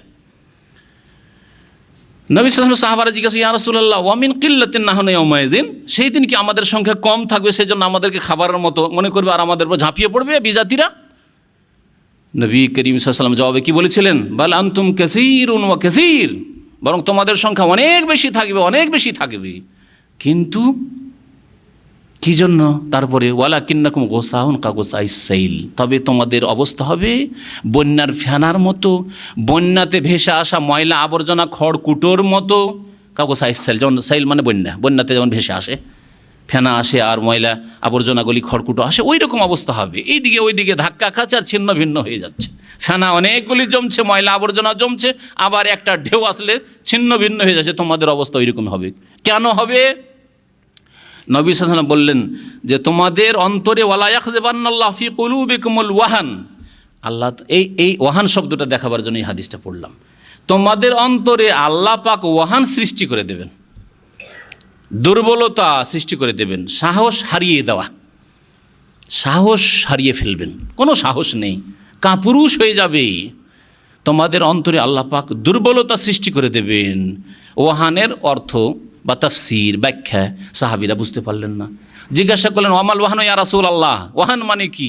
নবী করিম সাল্লাল্লাহু আলাইহি ওয়াসাল্লাম তার ব্যাখ্যা করলেন হুব্বুদ দুনিয়া ওয়া কারাহাতুল মউত, দুনিয়ার প্রেম ভালোবাসা, দুনিয়ার আসক্তি, দুনিয়া ছাড়তে চাই না, শক্ত করে দুনিয়া কামড়িয়ে ধরে আছে, দুনিয়া ছাড়বো না, মরবো না, কোনো ঝুঁকি নেব না, না কারো গাল খাবো না, কাউকে অসন্তুষ্ট করবো না, সবকে রাজি রাখবো, হুব্বুদ দুনিয়া ওয়া কারাহিয়াতুল মউত, আর মউতকে ঘৃণা করা যায় না, মরবো না, যতদিন পারি বাঁচবো, মরতে চাই না। যেখানে মউতের ঝুঁকি আছে, যেখানে জানের আশঙ্কা আছে, সেখানে নেই আমি, সেখানে নেই। যেখানে কেউ অসন্তুষ্ট হবে ওই রকম জায়গায় নেই, যদিও হক কথা না, হক কথা আপনাকে বলছি না যে বাতিল কথা বলেন, অন্যায় কাজ করেন, কারোর উপর জুলুম করেন, আপনি মউতের ঝুঁকি নেন আর জানকে আপনি বিপদে ফেলেন, এই কথা ইসলাম বলছে না। কিন্তু আপনি হক পথে চলতে গিয়ে যদি মউতের ঝুঁকি আসে, তার মউতকে ঘৃণা করতে হবে না। হক পথে চলতে গিয়ে যদি দুনিয়া নষ্ট হয়, তাতে কোনো রকমের দ্বিধা করতে হবে না। এই রকম দুনিয়ার প্রেম ভালোবাসায় মেতে গেলে হবে না। এটা হচ্ছে ওয়াহান। আল্লাহ পাক বলছেন ফালা তাহিনু, তোমরা দুর্বল হয়ে পড়িও না, সাহস হারিয়ে ফেলিও না। ওয়াতাদু ইলা সালম, মানুষ যখন দুর্বল হয়ে পড়ে, সাহস হারিয়ে ফেলে, তখন সবার সাথে সমঝোতা করতে চায়, তাই না? সমঝোতা করতে চাই না, মিলেমিশে চলি, কাউকে নারাজ করবো না। যে কবরে সেজদা করছে ওকেও বলি না ঠিক ঠিক, তুমি ঠিক করছো, মিলাদ করেছে না তুমিও ঠিক করেছো, অসুবিধা নেই, ওইটাও ঠিক ওটাও ঠিক। হ্যাঁ, যে দাঁড়িয়ে ক্যাম করছে ওটাও ঠিক, বসে ক্যাম করছে ওটাও ঠিক, হ্যাঁ সব ঠিক, সব ঠিক। এই যে সব ঠিকের একটা তরিকা আছে আমাদের দেশে, আছে না? এখানেও হাত বাঁধা ঠিক, এখানেও ঠিক, হাত ছাড়াও ঠিক, শুনেছেন না? শোনেন নেই? এই তরিকা, এটা হচ্ছে হিম্মত হারিয়ে দেওয়ার জন্য, সাহস হারার লোক। আল্লাহ বলছেন যে দেখো ফালা তাহিনু, দুর্বল হয়ে পড়িও না, ওয়াতাদু ইলা সালম, আর সন্ধির জন্য কাফেরদেরকে আহ্বান করিও না। যেখানে সেখানে সব সময় যদি সন্ধির জন্য আহ্বান করেন, এটা দুর্বলতার পরিচয়, তাই না? সব সময় সন্ধি করতে হয় না। এই জন্য ইসলামী শিক্ষা দেওয়া হয়েছে, যখন দেখবে যে আমি এদেরকে পরাস্ত করতে পারবো বা আমরা পরাস্ত করতে পারবো, তখন সন্ধির কথা নেই, ঠিক আছে, তোমরা কি চাও, চাও, যেটা চাও সেটাই আছে। আমরা সন্ধির জন্য হাত বাড়াবো না, কারণ আমরা দেখছি যে তোমাদেরকে পরাস্ত করতে পারবো। কিন্তু যখন, এটাও শরীয়তে বিধান রয়েছে যে প্রয়োজনে সন্ধি করাই হচ্ছে উত্তম। যখন দেখব যে আমরা নিজেরাই দুর্বল, আসলেই দুর্বল, তখন সন্ধির জন্য তারা যদি হাত বাড়ায় আমরা হাত বাড়াবো। নবী করিম সাল্লাল্লাহু আলাইহি ওয়াসাল্লামের হুদাইবিয়ার সন্ধি এই প্রেক্ষাপটে হয়েছে। তখন মুসলিমরা অনেকটাই দুর্বল 6ষ্ঠ হিজরিতে, আর কাফেররা একবারে শক্ত হয়ে গেল। সেখানে যদি গায়ের জোরে এখন যাবই, মক্কা ঢুকবো আর এবছরই উমরা করব, আগামী বছর ওটা মানি না, তোমাদের কথা মানি না, যাবো, তাহলে সেখানে যুদ্ধ শুরু হতো আর বড়ই ইসলামের ক্ষয়ক্ষতি হইতো। 10 বছরের জন্য চুক্তি হয়ে গেল, যাতে বড়ই ফায়দা হইল ইসলামকে, তাই না? কিন্তু মক্কা বিজয়ের সময় কিন্তু নবী সাল্লাল্লাহু আলাইহি ওয়াসাল্লাম বললেন যে না, এখন সন্ধি যাক, যা হয়েছে এখন তো তোমার মেনে নিয়েছে, সন্ধি করে নিয়ে তোমরা তোমাদের ধর্ম পালন করতে থাকো, আর কাবা শরীফের চারিদিকে তোমাদের 360টা মূর্তি আছে সেটাও থাক, আর আমরাও স্বাধীনভাবে জামাত করে নামাজ পড়ি, আর তাইফের যুদ্ধে যাব না, হুনাইনের যুদ্ধেও আর যাব না। করেছেন এটা? করেননি। তার সব সময় সন্ধি করা নয়, আর সব সময় যুদ্ধের অবস্থায় তৈরি করব, এটাও ইসলাম চাই না। যদি ওয়াইন জানাহুল ইসলামে ফাজনাহ লাহা, সূরা আনফালে অথবা তওবাতে আয়াতটি রয়েছে, আল্লাহ পাক ইরশাদ করছেন ওয়াইন জানাহুল ইসলামে ফাজনাহ লাহা, তারা যদি ঝুঁকে আসে, লিসালমে মানে এই যে সালম শব্দটি এখানে এসেছে, হ্যাঁ, সন্ধির জন্য তারা ঝুঁকে আসে, হাত বাড়িয়েছে, তারা প্রস্তাব পেশ করছে যে আমরা সন্ধি করতে চাই, ফাজনাহ লাহা, তাহলে হে নবী তুমিও সন্ধির জন্য হাত বাড়িয়ে দাও, অসুবিধা নাই। কিন্তু তারা সন্ধি করতে চায় না, আর আপনি গায়ে পড়ে তাদের পিছনে মালিশ করে, তেল মালিশ করে সন্ধি করতে চান, কোনোদিন সমস্যার সমাধান হবে না। বর্তমান যুগে ফিলিস্তিনি সমস্যা, ইহুদিদের সাথে মুসলিমরা শুধু সন্ধি সন্ধি সন্ধি সন্ধি ছাড়ার কিছু নেই, আর ওরা সন্ধি চায় না। এই সমস্যার সমাধান কোনোদিন এভাবে হবে না। এখানে জিহাদ ফি সাবিলিল্লাহর জন্য প্রস্তুতির প্রয়োজন রয়েছে। আল্লাহ রাস্তায় ইহুদিদের বিরুদ্ধে জেহাদ ছাড়ার কোনো রাস্তা নেই। যে ভবিষ্যৎবাণী নবী করিম সাল্লাল্লাহু আলাইহি ওয়াসাল্লাম বলেছেন যে কিয়ামতের কাছাকাছি সাতুকাতিলুনাল ইহুদ, ইহুদিদের বিরুদ্ধে তোমাদের জিহাদ হবে। আর ইহুদি যেখানে সেখানে লুকাবার চেষ্টা করবে, পাথরের আড়ে লুকাবে, গাছের আড়ে লুকাবে, তখন গাছ বলবে, পাথর বলবে যে তাল ইয়া আব্দুল্লাহ ইয়া মুসলিম, হে মুসলিম আসো, আব্দুল্লাহ আসো, হাজা ইহুদি ওয়ারাই ফাকতুলহু, ইহুদি আমার পিছনে লুকিয়ে আছে, মারো একে। ইল্লাল গারকাদ, নবী সাল্লাল্লাহু বলছে যে গারকাদ একটা কাঁটাযুক্ত গাছ আছে, এই বলবে না, চুপ থাকবে। এই জন্য গারকাদ গাছ খুব ইহুদিরা লাগাচ্ছে, ইসরায়েল গারকাদ গাছের আড়ে লুকাবে, তারাও প্রস্তুতি নিচ্ছে লুকাবার জন্য, আমাদেরকে প্রস্তুতি নিতে হবে, যেটা নবী সাল্লাল্লাহু আলাইহি ওয়াসাল্লাম বলেছেন। জি হ্যাঁ, তাহলে এইখানে আমরা শুধু টেবিলে বসে এই টেবিল হচ্ছে, এই মিটিং হচ্ছে, এই সন্ধি হচ্ছে, বড়োদেরকে ধরা হলো, না এই যে জুলম অত্যাচার হচ্ছে এটা ওরা থামাবে, এই করে কোনদিন কাজ হবে না। যে অবস্থা বর্তমান, তাতে কোনোদিন সমস্যার সমাধান হবে না। আল্লাহ পাক ইরশাদ করছেন ওয়া আনতুমুল আলাউন, তোমরা তো উপরে, তোমরাই তো প্রবল। আলার বহু বচন হচ্ছে আলাউন, আলা মানে হচ্ছে উপরে, সাব্বিহিসমা রাব্বিকাল আলা, যিনি সর্বোচ্চ, তোমরাই উপরে, তোমরাই শ্রেষ্ঠত্ব পাবে। ওয়া আনতুমুল আলাউনা ইন কুনতুম মুমিনিন, তোমরাই নেতৃত্ব দেবে, ওপরে থাকবে, তোমরাই শক্তিশালী থাকবে, বিজয়ী হবে। ইন কুনতুম মুমিনিন, শর্ত হচ্ছে যদি মুমিন হও সত্যিকার অর্থে। ইমানে আমাদের ঘুণ ধরে গেছে, ইমানে আমাদের দুর্বলতা সৃষ্টি হয়ে গেছে। ওয়া আনতুমুল আলাউন ওয়াল্লাহু মাআকুম, আল্লাহ সুসংবাদ দিচ্ছেন, ভবিষ্যৎবাণী করছেন, ওয়াল্লাহু মা, আল্লাহ তোমাদের সাথে আছেন। সুবহানাল্লাহ, কি বলছেন আল্লাহ? ওয়াল্লাহু মাআকুম, আল্লাহ তোমাদের সাথে আছেন। ওয়ালা ইয়াতিরাকুম আমালাকুম, তোমাদের আমলকে আল্লাহ নষ্ট করবেন না। এই পথে আল্লাহর দিনকে মজবুত করতে গিয়ে, উম্মতে মুসলিম জাতির সমস্যা সমাধান করতে গিয়ে যা কিছু হবে আর যার সম্মুখীন হবে, আল্লাহ তোমাদের সাথে আছেন। তোমাদের আমলকে আল্লাহ নষ্ট করবেন না, বরং আল্লাহ পাক তোমাদের আমলে কাজকর্মে বরকত দেবেন। আল্লাহ পাক রব্বুল আলামিন তারপরে ইরশাদ করেছেন ইন্নামাল হায়াতুদ দুনিয়া লাইবুন ওয়া লাহউ ওয়া ইন তু'মিনু ওয়া তাত্তাকু ইউতিকুম উজুরাকুম ওয়া লা ইয়াসআলকুম আমওয়ালাকুম। ইন্নামাল হায়াতুদ দুনিয়া, নিঃসন্দেহে পার্থিব যে জীবন, এই জীবন হচ্ছে খেলা এবং তামাশার জগৎ। হায়াতুদ দুনিয়া পার্থিব জীবন, এই দুনিয়ার জীবন, যে দুনিয়ায় আছি। খেলাধুলা করেন আর না করেন, খেলাধুলা মানে শুধু ক্রিকেট খেলছেন, কেউ ফুটবল খেলছেন, খেলাধুলা করছেন না, এই দুনিয়াতে যে চলাফেরা করছেন, রুজি রোজগার করছেন, যা কিছু দুনিয়ায় ভোগ করছেন, হালাল হোক আর হারামি হোক, এ হচ্ছে লাইবুন খেলা, ওয়াল্লাহুবুন তামাশা। এই খেলা আর তামাশার জগৎ শুধু। এই খেলাধুলা করতে করতে হঠাৎ করে মওতের পরওয়ানা চলে আসবে। ওয়াইন তুমেনু, সুতরাং তোমরা যদি ঈমান নিয়ে আসো, ওয়াতাত্তাকু, আল্লাহকে ভয় করো, ইউতিকুম উজুরাকুম, তাহলে আল্লাহ তোমাদের পারিশ্রমিক দেবেন, নেকি দেবেন। ওয়ালা ইয়াসআলকুম আমওয়ালাকুম, আল্লাহ তোমাদের কাছ থেকে তোমাদের ধন দৌলত চান না। দুনিয়াতে খেল তামাশা করছো আর অনেক টাকা পয়সা আয় উপার্জন করলে আল্লাহ সবগুলি চেয়ে নিলেন বা বেশ কিছু অংশ চেয়ে নিলেন না, আল্লাহ তোমাদের ধন সম্পদ চান না। একমাত্র আল্লাহ পাক রব্বুল আলামিন শতকরা 2.5%, 100 টাকা 2.5 টাকা চেয়েছেন, সেটাও তোমাদের মতো, তোমাদের সমাজে যে গরিব দুঃখীরা আছে, অসহায়রা আছে, যাদের প্রয়োজন আছে, তাদের জন্য।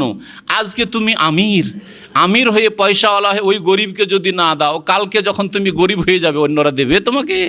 সুতরাং মানব সমাজের যে আর্থিক সমস্যা রয়েছে, এর সমাধানের জন্য আল্লাহ পাক রব্বুল আলামিন যাকাত ফরজ করেছেন, সেটা আল্লাহ পাক চান না। ওয়ালা ইয়াসআলকুম আমওয়ালাকুম, তোমাদের ধন দৌলত আল্লাহ চান না। ইয়াসআলকুমুহা, আল্লাহ যদি চেয়েই ফেলতেন যে মুসলিম হবে অর্ধেক টাকা দিয়ে দিতে হবে, কি হইতো অবস্থাটা?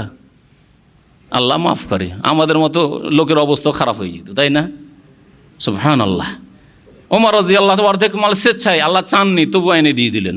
হ্যাঁ, আবু বকর সিদ্দিক রাদিয়াল্লাহু তাআলা, আল্লাহ পাকে চাননি, তারপরে সমস্ত বাড়িতে যা কিছু ছিল কুড়িয়ে এনে দিয়ে দিলেন না? হ্যাঁ, কিন্তু আজকালকার জামানায় যদি আলেম সমাজের লোকের কাছে চাওয়া হয়, বরং এদের মধ্যে বেশি বখিলি দেখা যায়। কারণ অন্যের খেয়ে খেয়ে অনেক সময় বখিলি তৈরি হয়ে যায়, আল্লাহ মাফ করে, এবং আল্লাহ পাক যেন আলেম সমাজকে কৃপণতা বখিলি থেকে মুক্ত করে। আল্লাহ পাক বলছেন যে ইয়াসআলকুমুহা, আল্লাহ যদি চেয়েই নিতেন তোমাদের কাছে ধন সম্পদ, ফায়ুহফিকুম, আর এই চাপ সৃষ্টি করে চাইতেন। এহফা মানে চাপ সৃষ্টি করে চাওয়া। এর আর একটা প্রতিশব্দ আছে, যারা ভিক্ষা করতে গিয়ে পিড়াপিড়ি করে চায়, ইয়াহসাবুহুমুল জাহিলু আগনিয়া মিনা তাআফফুফি তারিফুহুম বিসীমাহুম লা ইয়াসআলুনা নাসা ইলহাফা। ইলহাফ মানে হচ্ছে পিড়াপিড়ি করে চাওয়া, চাপ সৃষ্টি করে চাওয়া, আর এহফা মানে হচ্ছে পিড়াপিড়ি করে চাপ সৃষ্টি করে চাওয়া। ভিক্ষুককে দেখেছেন চাপ সৃষ্টি করে চাইছে দিচ্ছেন না, আপনার গায়ে হাত দিয়ে দিচ্ছে, দেবেন না, আমার এ হকদার মনে হচ্ছে না। বেঈমানেরা এরা এভাবেই খায়, এটা ব্যবসা, শুধু আপনি দিতে চান না হয়তো, সেই ক্ষেত্রে আপনার গায়ে হাত দিয়ে দেবে, আপনার পকেটে তো কাপড় ধরে নিচ্ছে। যদি ভালো মানুষ দেখে, একটু দাড়িওয়ালা লোক দেখে, তো কাপড় পর্যন্ত ধরে নেয়, দিয়ে যা। সুবহানাল্লাহ। তো এইরকম চাওয়া যারা চায় তাদের পেট ব্যবসা, এরা আসলে গরিব নয়। আসল গরিব হচ্ছে যারা লজ্জায় চায় না অথচ প্রয়োজন আছে, আল্লাহ পাক তাদেরকে বেশি করে দিতে বলেছেন। এরা লজ্জায় চাইতে পারে না, মান সম্মানের কথা চিন্তা করে। এখানে আল্লাহ পাক রব্বুল আলামিন বলছেন যে আল্লাহ পাক যদি তোমাদের কাছে মালধন চাইতেন, ফায়ুহফিকুম, আর চাপ সৃষ্টি করে পিড়াপিড়ি করে চাইতেন, দিতেই হবে তোমাদেরকে, ফরজ করে দিতেন, তাহলে কি অবস্থা হইতো?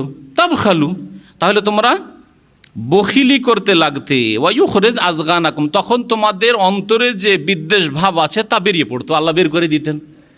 যে আল্লাহকে ভালোবাসো না, আল্লাহর দিনকে ভালোবাসো না, আল্লাহর দিনের জন্য আল্লাহ 50-50 চেয়েছেন, 100 টাকা 50 টাকা, 1 লাখ টাকার মালিক 50,000 দিতে হবে, 10 লাখ টাকার মালিক সুবহানাল্লাহ 5 লাখ দিয়ে দেবো রে, না এত টাকা দিতে পারবো না। ফায়ুহফিকুম তাবখালু, যখন বখিল কৃপণ হয়ে যেতে। ওয়ায়ুখরিজ আযগানাকুম, তোমাদের অন্তরে যে বিদ্বেষ ভাব আছে তা প্রকাশ পেয়ে যেত, আল্লাহ বের করে ফেলতেন। আল্লাহ পাক তারপর ইরশাদ করেছেন শেষ আয়াতে, হা আনতুম হা উলাই, তোমরা তো এই লোকেরাই না। আল্লাহ বলছে হা আনতুম, তোমরা তো এই লোকের, হা উলাই তুদআউনা লিতুনফিকু ফি সাবিলিল্লাহ, তোমাদেরকে আহ্বান করা হচ্ছে, তুদআউন লিতুনফিকু ফি সাবিলিল্লাহ, যাতে তোমরা আল্লাহর রাস্তায় ব্যয় করো, খরচ করো। আল্লাহর রাস্তায় আল্লাহ ব্যয় করতে বলেছেন। আল্লাহর রাস্তায় ব্যয় করা হচ্ছে কয় রকম, কেউ বলতে পারেন? হ্যাঁ, তাড়াতাড়ি আয়াত শেষ করতে হবে। আল্লাহর রাস্তায় ব্যয় করা হচ্ছে, এক হচ্ছে জাকাত, বললাম তো একটু আগে, এটা হচ্ছে আল্লাহর রাস্তা ব্যয় করা। দ্বিতীয় আল্লাহর ফরজ যেটা ব্যয় করা, আর সুন্নত মুস্তাহাব ব্যয় করা তো আলাদা আছেই, কিন্তু ফরজ ব্যয় করা হচ্ছে 2 রকম, এক হচ্ছে জাকাত দেওয়া, আর দ্বিতীয় হচ্ছে যেই সব লোকদের ওপর খরচ করা, যেসব মানুষেরও ব্যয় বহন করা আপনার ফরজ, তাদের ক্ষেত্রে খরচ করা। মিম্মা রাযাকনাহুম ইউনফিকুন, আমি যা তোমাদেরকে রিজিক দিয়েছি বা তাদেরকে রিজিক দিয়েছি তা থেকে তারা কি করে, খরচ করে। জাকাত যেমন দিতে হবে, তেমন আপনার বাবা মা যদি বৃদ্ধ থাকে তাদের টাকা পয়সা চলার মতনে খরচ করা ফরজ, আপনার ছেলে মেয়েদের উপর খরচ করা ফরজ, আপনার স্ত্রীর উপর খরচ করা ফরজ, আপনার নাবালক ভাইরা রয়েছে আর আব্বা চালাতে পারছেন না, তার সামর্থ্য নেই, তাহলে আপনার উপর ফরজ। আপনার তালাকপ্রাপ্তা বোন আছে, আপনার খরচ বহন করা ফরজ, আপনার বিধবা বোন আছে, খরচ করা ফরজ, ইত্যাদি। এইভাবে এগুলো হচ্ছে ফরজ ব্যয় বহন। আল্লাহ বলছেন যে তোমরা তো সেই লোকেরা যাদেরকে আহ্বান করা হচ্ছে লিতুনফিকু ফি সাবিলিল্লাহ, যাতে করে আল্লাহর রাস্তায় খরচ করো। আল্লাহর রাস্তায় খরচ করা মানে জাকাত দেবে, এবং যেই খরচ খরচার দায়িত্ব তোমাদের ওপর ন্যস্ত হয়েছে সেগুলি খরচ করবে। আর এর অতিরিক্ত মসজিদ বানানো, মাদ্রাসা বানানো অতিরিক্ত, আর সেটা সুন্নত নফল কাজ। তবে আপনার গ্রামে মোটে মসজিদ নেই, আর আপনার দান ছাড়া মসজিদ হবে না, সেখানে আপনার উপর ফরজ। যতটা টাকা দিলে একটা মসজিদ তৈরি হয়ে যাবে, আর আপনারা নামাজ পড়তে পারবেন, জামাত করবে, এতটা ফরজ। আর তারপরে অতিরিক্ত অন্য কোনো গ্রামে, অন্য কোনো দেশে মসজিদ হবে, আর কেউ চাইছে চাঁদা, সেটা আপনার সুন্নত নফল কাজ, দেন ভালো কাজ। আল্লাহ পাক তাতে অনেক নেকি রেখেছেন। তো ফরজ খরচগুলি কমপক্ষে আমাদের জানতে হবে, এবং সেই ক্ষেত্রে যদি বখিল হয় তাহলে জবাব দিতে হবে আল্লাহ পাকের কাছে। আল্লাহ পাক বলছে তোমাদের মধ্যে ফামিনকুম মাই ইয়াবখাল, তোমাদের মধ্যে কেউ কেউ আছে কৃপণতা করে। ওমাই ইয়াবখাল ফাইন্নামা ইয়াবখাল আন নাফসি, যেই ব্যক্তি কৃপণতা করে সে নিজের ক্ষেত্রেই কৃপণতা করে। এই কৃপণতা করে অন্যের ক্ষতি করলো না, কার ক্ষতি করলো? নিজের ক্ষতি করলো। আপনি কৃপণতা না করে যদি জাকাত ঠিকভাবে দিতেন, আপনি যদি ফরজ বহন করতেন, বাপ মার খরচ চালাইতেন, আপনার বিধবা তালাকপ্রাপ্ত বোনের খরচ চালাতেন, ইয়াতিম ভাগিনা ভাতিজা রয়েছে তাদের খরচ চালাতেন, এটাই আখিরাতের সম্বল হইতো। কাল কিয়ামতে আপনি এর দ্বারা আপনি নাজাত পেতেন আল্লাহর আযাব জাহান্নাম থেকে, আর জান্নাত হাসিল করতে পারতেন। তাহলে নিজেরই ক্ষতি করলেন আপনি। সেই জন্য আল্লাহ বলছেন যে ব্যক্তি কৃপণতা করলো ফাইন্নামা ইয়াবখালু আন নাফসি, সে নিজের প্রাণের ক্ষেত্রে, নিজের জানের ক্ষেত্রেই কৃপণতা করলো, নিজের জানের ওপরই কৃপণতা করলো। ওয়াল্লাহুল গনি, আল্লাহ অভাব মুক্ত, আল্লাহ চান না ধন সম্পদ, আল্লাহর কোনো প্রয়োজন নেই, আল্লাহ গনি। ও আনতুমুল ফুকারা, আর তোমরা সকলেই অভাব যুক্ত, তোমরা দরিদ্র অভাবী। আনতুমুল ফুকারা ওয়াইন তাতাওয়াল্লাউ, তোমরা যদি ফিরে যাও আল্লাহর দিন থেকে, আল্লাহর দিনের কিছু বিধান থেকে, আল্লাহর ফরজ থেকে, ওয়াজিব থেকে, হারাম নাজায়েজ মেনে চলা থেকে যদি ফিরে যাও, যে মানি না বা চলি না, গাফিলতি করো, ইয়াস্তাবদিল কওমান গায়রাকুম, তোমাদের ছাড়া অন্য একটি জাতিকে আল্লাহ নিয়ে আসবেন। এই আয়াতের অংশটুকু ভালো করে বুঝেন, এ দিয়ে শেষ হচ্ছে এই সূরা। তোমরা যদি ইসলাম থেকে ফিরে যাও, ইসলামের খেদমত না করো, দিনের দাওয়াতের কাজ করলেন না, দিনকে প্রচার করলেন না, তাহলে ইয়াস্তাবদিল কওমান গায়রাকুম, আল্লাহ অন্য জাতিকে নিয়ে আসবেন বলছেন। তোমাদের দরকার নেই আর, আল্লাহ অন্য জাতিকে নিয়ে আসবেন। সুম্মা লা ইয়াকুনু আমসালাকুম, তারপরে ওই লোকেরা যাদেরকে আল্লাহ নতুন করে নিয়ে আসবে দিনের খেদমতের জন্য, দিনকে শক্তিশালী করার জন্য, দিন পালন করার জন্য, দিনের দাওয়াত দেওয়ার জন্য, প্রসারের জন্য, তারা তোমাদের মতো অবাঞ্ছিত হবে না। সুম্মা লা ইয়াকুনু আমসালাকুম। আজকে দেখেন এর পূর্ব আভাস পাচ্ছি, যারা জন্মসূত্রে 14 পিঢ়ি থেকে মুসলিম, তারা সরে গেছে, অনেকে ইসলামের খেদমত করে না, নতুন নতুন নিউ মুসলিম হচ্ছে। পশ্চিমা দেশে ইসলামের হিড়িক পড়ে গেছে, ফিলিপাইনে ইসলামের হিড়িক পড়ে গেছে, এমন এমন জায়গায় ইসলাম গ্রহণ করছে লোকের, আর শক্ত মুসলিম হচ্ছে, তাদের দ্বারা দিনের খেদমত হচ্ছে। ওয়াইন তাতাওয়াল্লাউ ইয়াস্তাবদিল কওমান গায়রাকুম সুম্মা লা ইয়াকুনু আমসালাকুম। নবী করিম সাল্লাল্লাহু আলাইহি ওয়াসাল্লামকে এই আয়াত সম্পর্কে জিজ্ঞাসা করা হয় যে এই আয়াতে কোন লোকদের দিকে ইশারা ইঙ্গিত করা হয়েছে, কাকে বোঝানো হয়েছে? তখন নবী সাল্লাল্লাহু আলাইহি ওয়াসাল্লামের সামনে ছিলেন সালমান ফারসি রাদিয়াল্লাহু তাআলা আনহু, সহিহ বুখারীর হাদিস। সালমান ফারসি রাদিয়াল্লাহু তাআলা পারস্য দেশের লোক ছিলেন।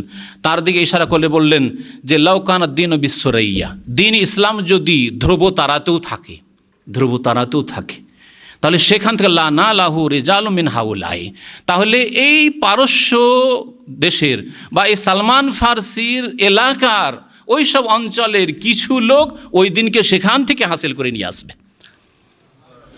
এই হাদিসের ব্যাখ্যাকে খেয়াল খুশি ব্যাখ্যা করেছে। এক শ্রেণীর লোকেরা বলছে, যারা গোঁড়া মযহাবের অনুসারী, বলছে এতে থেকে ইমাম আবু হানিফাকে বোঝানো হয়েছে। মাশাআল্লাহ, একজনের সাথে কেন খাস করলেন? আল্লাহ বলছেন কওমান গায়রাকুম, তোমাদের ছাড়া অন্য জাতিকে নিয়ে আসবেন। রাজুলান গায়রাকুম বলেছেন, তোমাদেরকে আল্লাহ জাহান্নামে দিয়ে দেবেন, আর একজনকে নিয়ে আসবেন। এই কথা আল্লাহ বলেছেন না কওমান বলেছেন? বোঝার চেষ্টা করেন কিভাবে ধোঁকা দিচ্ছে। আর এই আমাদের দেশের ওয়াজ মাহফিলে বলে যে হাদিস আছে সহিহ বুখারীতে, যে সালমান ফারসি রাদিয়াল্লাহু তাআলা আনহুকে নবী সাল্লাল্লাহু আলাইহি ওয়াসাল্লাম বললেন যে তোমার কওম থেকে এমন ব্যক্তি তৈরি হবে, সেটা হচ্ছে ইমাম আবু হানিফা রাহমাতুল্লাহ আলাইহি। মিথ্যা কথা। কিন্তু শুনেন ভালো করে, অনেকেই আছেন, তার মধ্যে একজন ইমাম আবু হানিফা হইতে পারেন। এইসব অঞ্চল থেকে, এইসব অঞ্চল তখনকার বৃহৎ পারস্য দেশ আজারবাইজান, উজবেকিস্তান, এমনকি মস্কো পর্যন্ত পৌঁছে যাচ্ছে, ক্যাসপিয়ান সাগর পর্যন্ত পৌঁছে যাচ্ছে। একটু চিন্তা করে দেখুন। আর এই কথাগুলি শুনে কারণ জরুরি। ইমাম বুখারী রহমতুল্লাহ আলাইহি ওই সব এলাকার, ইমাম আবু হানিফাও সেই এলাকার, ইমাম মুসলিম নিসাপুরের ওই এলাকার ইমাম মুসলিম, তাহলে বুখারী মুসলিমের লেখক সংকলক তারা ওই এলাকার। তারপরে ইমাম আবু দাউদ সিজিস্তানের, পাকিস্তান আফগানিস্তানের এলাকার। ইমাম তিরমিজি আজারবাইজানের, তারপরে ইমাম ইবনে মাজা কোথাকার জানেন? কাজবিনী, কাজবিন আরবিতে কাজবিন বলা হয় ক্যাসপিনকে, ইংরেজিতে ক্যাসপিন সাগর যেটা বলা হচ্ছে সেটা হচ্ছে যারা মানচিত্র সম্পর্কে খোঁজ রাখেন সেটা হচ্ছে কাজবিন, সেখানকার যেটা রুশ এলাকার। তো এইভাবে দেখা যাচ্ছে অধিকাংশ আইম্মায়ে মুহাদ্দিসিন ওই এলাকা থেকে পয়দা হয়েছেন। আল্লাহ পাক রব্বুল বলছেন যে দেখো, তোমরা যদি বকরি চড়াইতে লেগে যাও, তোমরা যদি এলেম না শিখো, তোমরা যদি আমল না করো, তোমরা দাওয়াতের কাজ না করো, তোমরা যদি ইসলামের খেদমত না করো, ইস্তাবদিল কওমান গায়রাকুম। এক যুগে ওই এলাকা থেকে মুহাদ্দিস পয়দা করেছেন, এখন ওই এলাকাতে এলেমের চর্চা নেই, সেসব এলাকাতে ভালো কোনো আলেম নেই। এখন আল্লাহ পাক রব্বুল আলামিনের একটা যুগ এমন আসলো, ভারতে বেশ কিছু আলেম তৈরি হলো, শাহুলিরা মুহাদ্দিস দেহলভি থেকে শুরু করে সাইসমারি শহীদ, এরকম বড় বড় মুহাদ্দিস, এবং নওয়াব সিদ্দিক হাসান খান ভূপালী, বড় বড় মুহাদ্দিস, মিয়াঁ নাজির হোসেন দেহলভি, এরকম বড় বড় দিনের খাদেম, কোরআন সুন্নাহর খাদেম তৈরি হলো। আবার মিশরে এমন একটা যুগ হলো, সেই সময় জালালউদ্দিন সৈয়ুতি আর হাফিজ ইবনে হাজার রহমতুল্লাহ আলাই, আর এরকম বড় বড় আইম্মা মুহাদ্দিসিন তৈরি হলো। এইভাবে আল্লাহ পাক রব্বুল আলামিন যখন এক দেশের লোকেরা, এক এলাকার লোকেরা দিনের খেদমত ছেড়ে দেবে, আর এক এলাকায় আল্লাহ পাক রব্বুল আলামিন লোক তৈরি করে দেবেন। বর্তমান যুগে সৌদি আরবে সবচেয়ে বড় ওলামা আল্লাহ পাক রব্বুল আলামিন তৈরি করেছেন। যখন এরা দিনের খেদমত নিয়োজিত হয়েছে, আল্লাহ পাক এদেরকে লাগিয়ে দিয়েছেন। কিন্তু ভারত উপমহাদেশ থেকে, পারস্য দেশ থেকে, ওই সব এলাকা থেকে এখন বড় বড় আলেম ধীরে ধীরে উঠে গেছে। তো এইভাবে আল্লাহ পাক রব্বুল, এক জাতি যদি শিথিল হয়ে যায়, গাফিল হয়ে যায়, আরেক জাতিকে আল্লাহ পাক রব্বুল আলামিন দিনের খেদমতের জন্য তৈরি করবে। ওয়াইন তাতাওয়াল্লাউ ইস্তাবদিল কওমান গায়রাকুম সুম্মা লা ইয়াকুনু আমসালাকুম। আল্লাহ পাক যেন আমাদেরকে নেক আমলে তৌফিক দান করেন। আল্লাহ পাক দিনের বড় বড় যেন খাদেম তৈরি করেন, আমাদের দিনে বড় খেদমতের তৌফিক যেন দান করেন। আল্লাহ পাক রব্বুল আলামিন দিনের দাওয়াত দেওয়ার যেন তৌফিক দান করেন। সত্য দিন তৌহিদ সুন্নাতের প্রচার প্রসার করার আমাদের তৌফিক যেন দান করেন। আল্লাহ পাক আমাদেরকে যেন সুস্থ রাখেন। আল্লাহ পাক আমাদের বালা মুসিবত যেন দূর করে দেন। আল্লাহ পাক আমাদেরকে দিনের উপর কায়েম রেখে লা ইলাহা ইল্লাল্লাহর উপর যেন আমাদের মওত দান করেন। ওয়া সাল্লাল্লাহু আলা নবিয়িনা মুহাম্মদ ওয়া আলা আলিহি ওয়া সাহবিহি আজমাইন।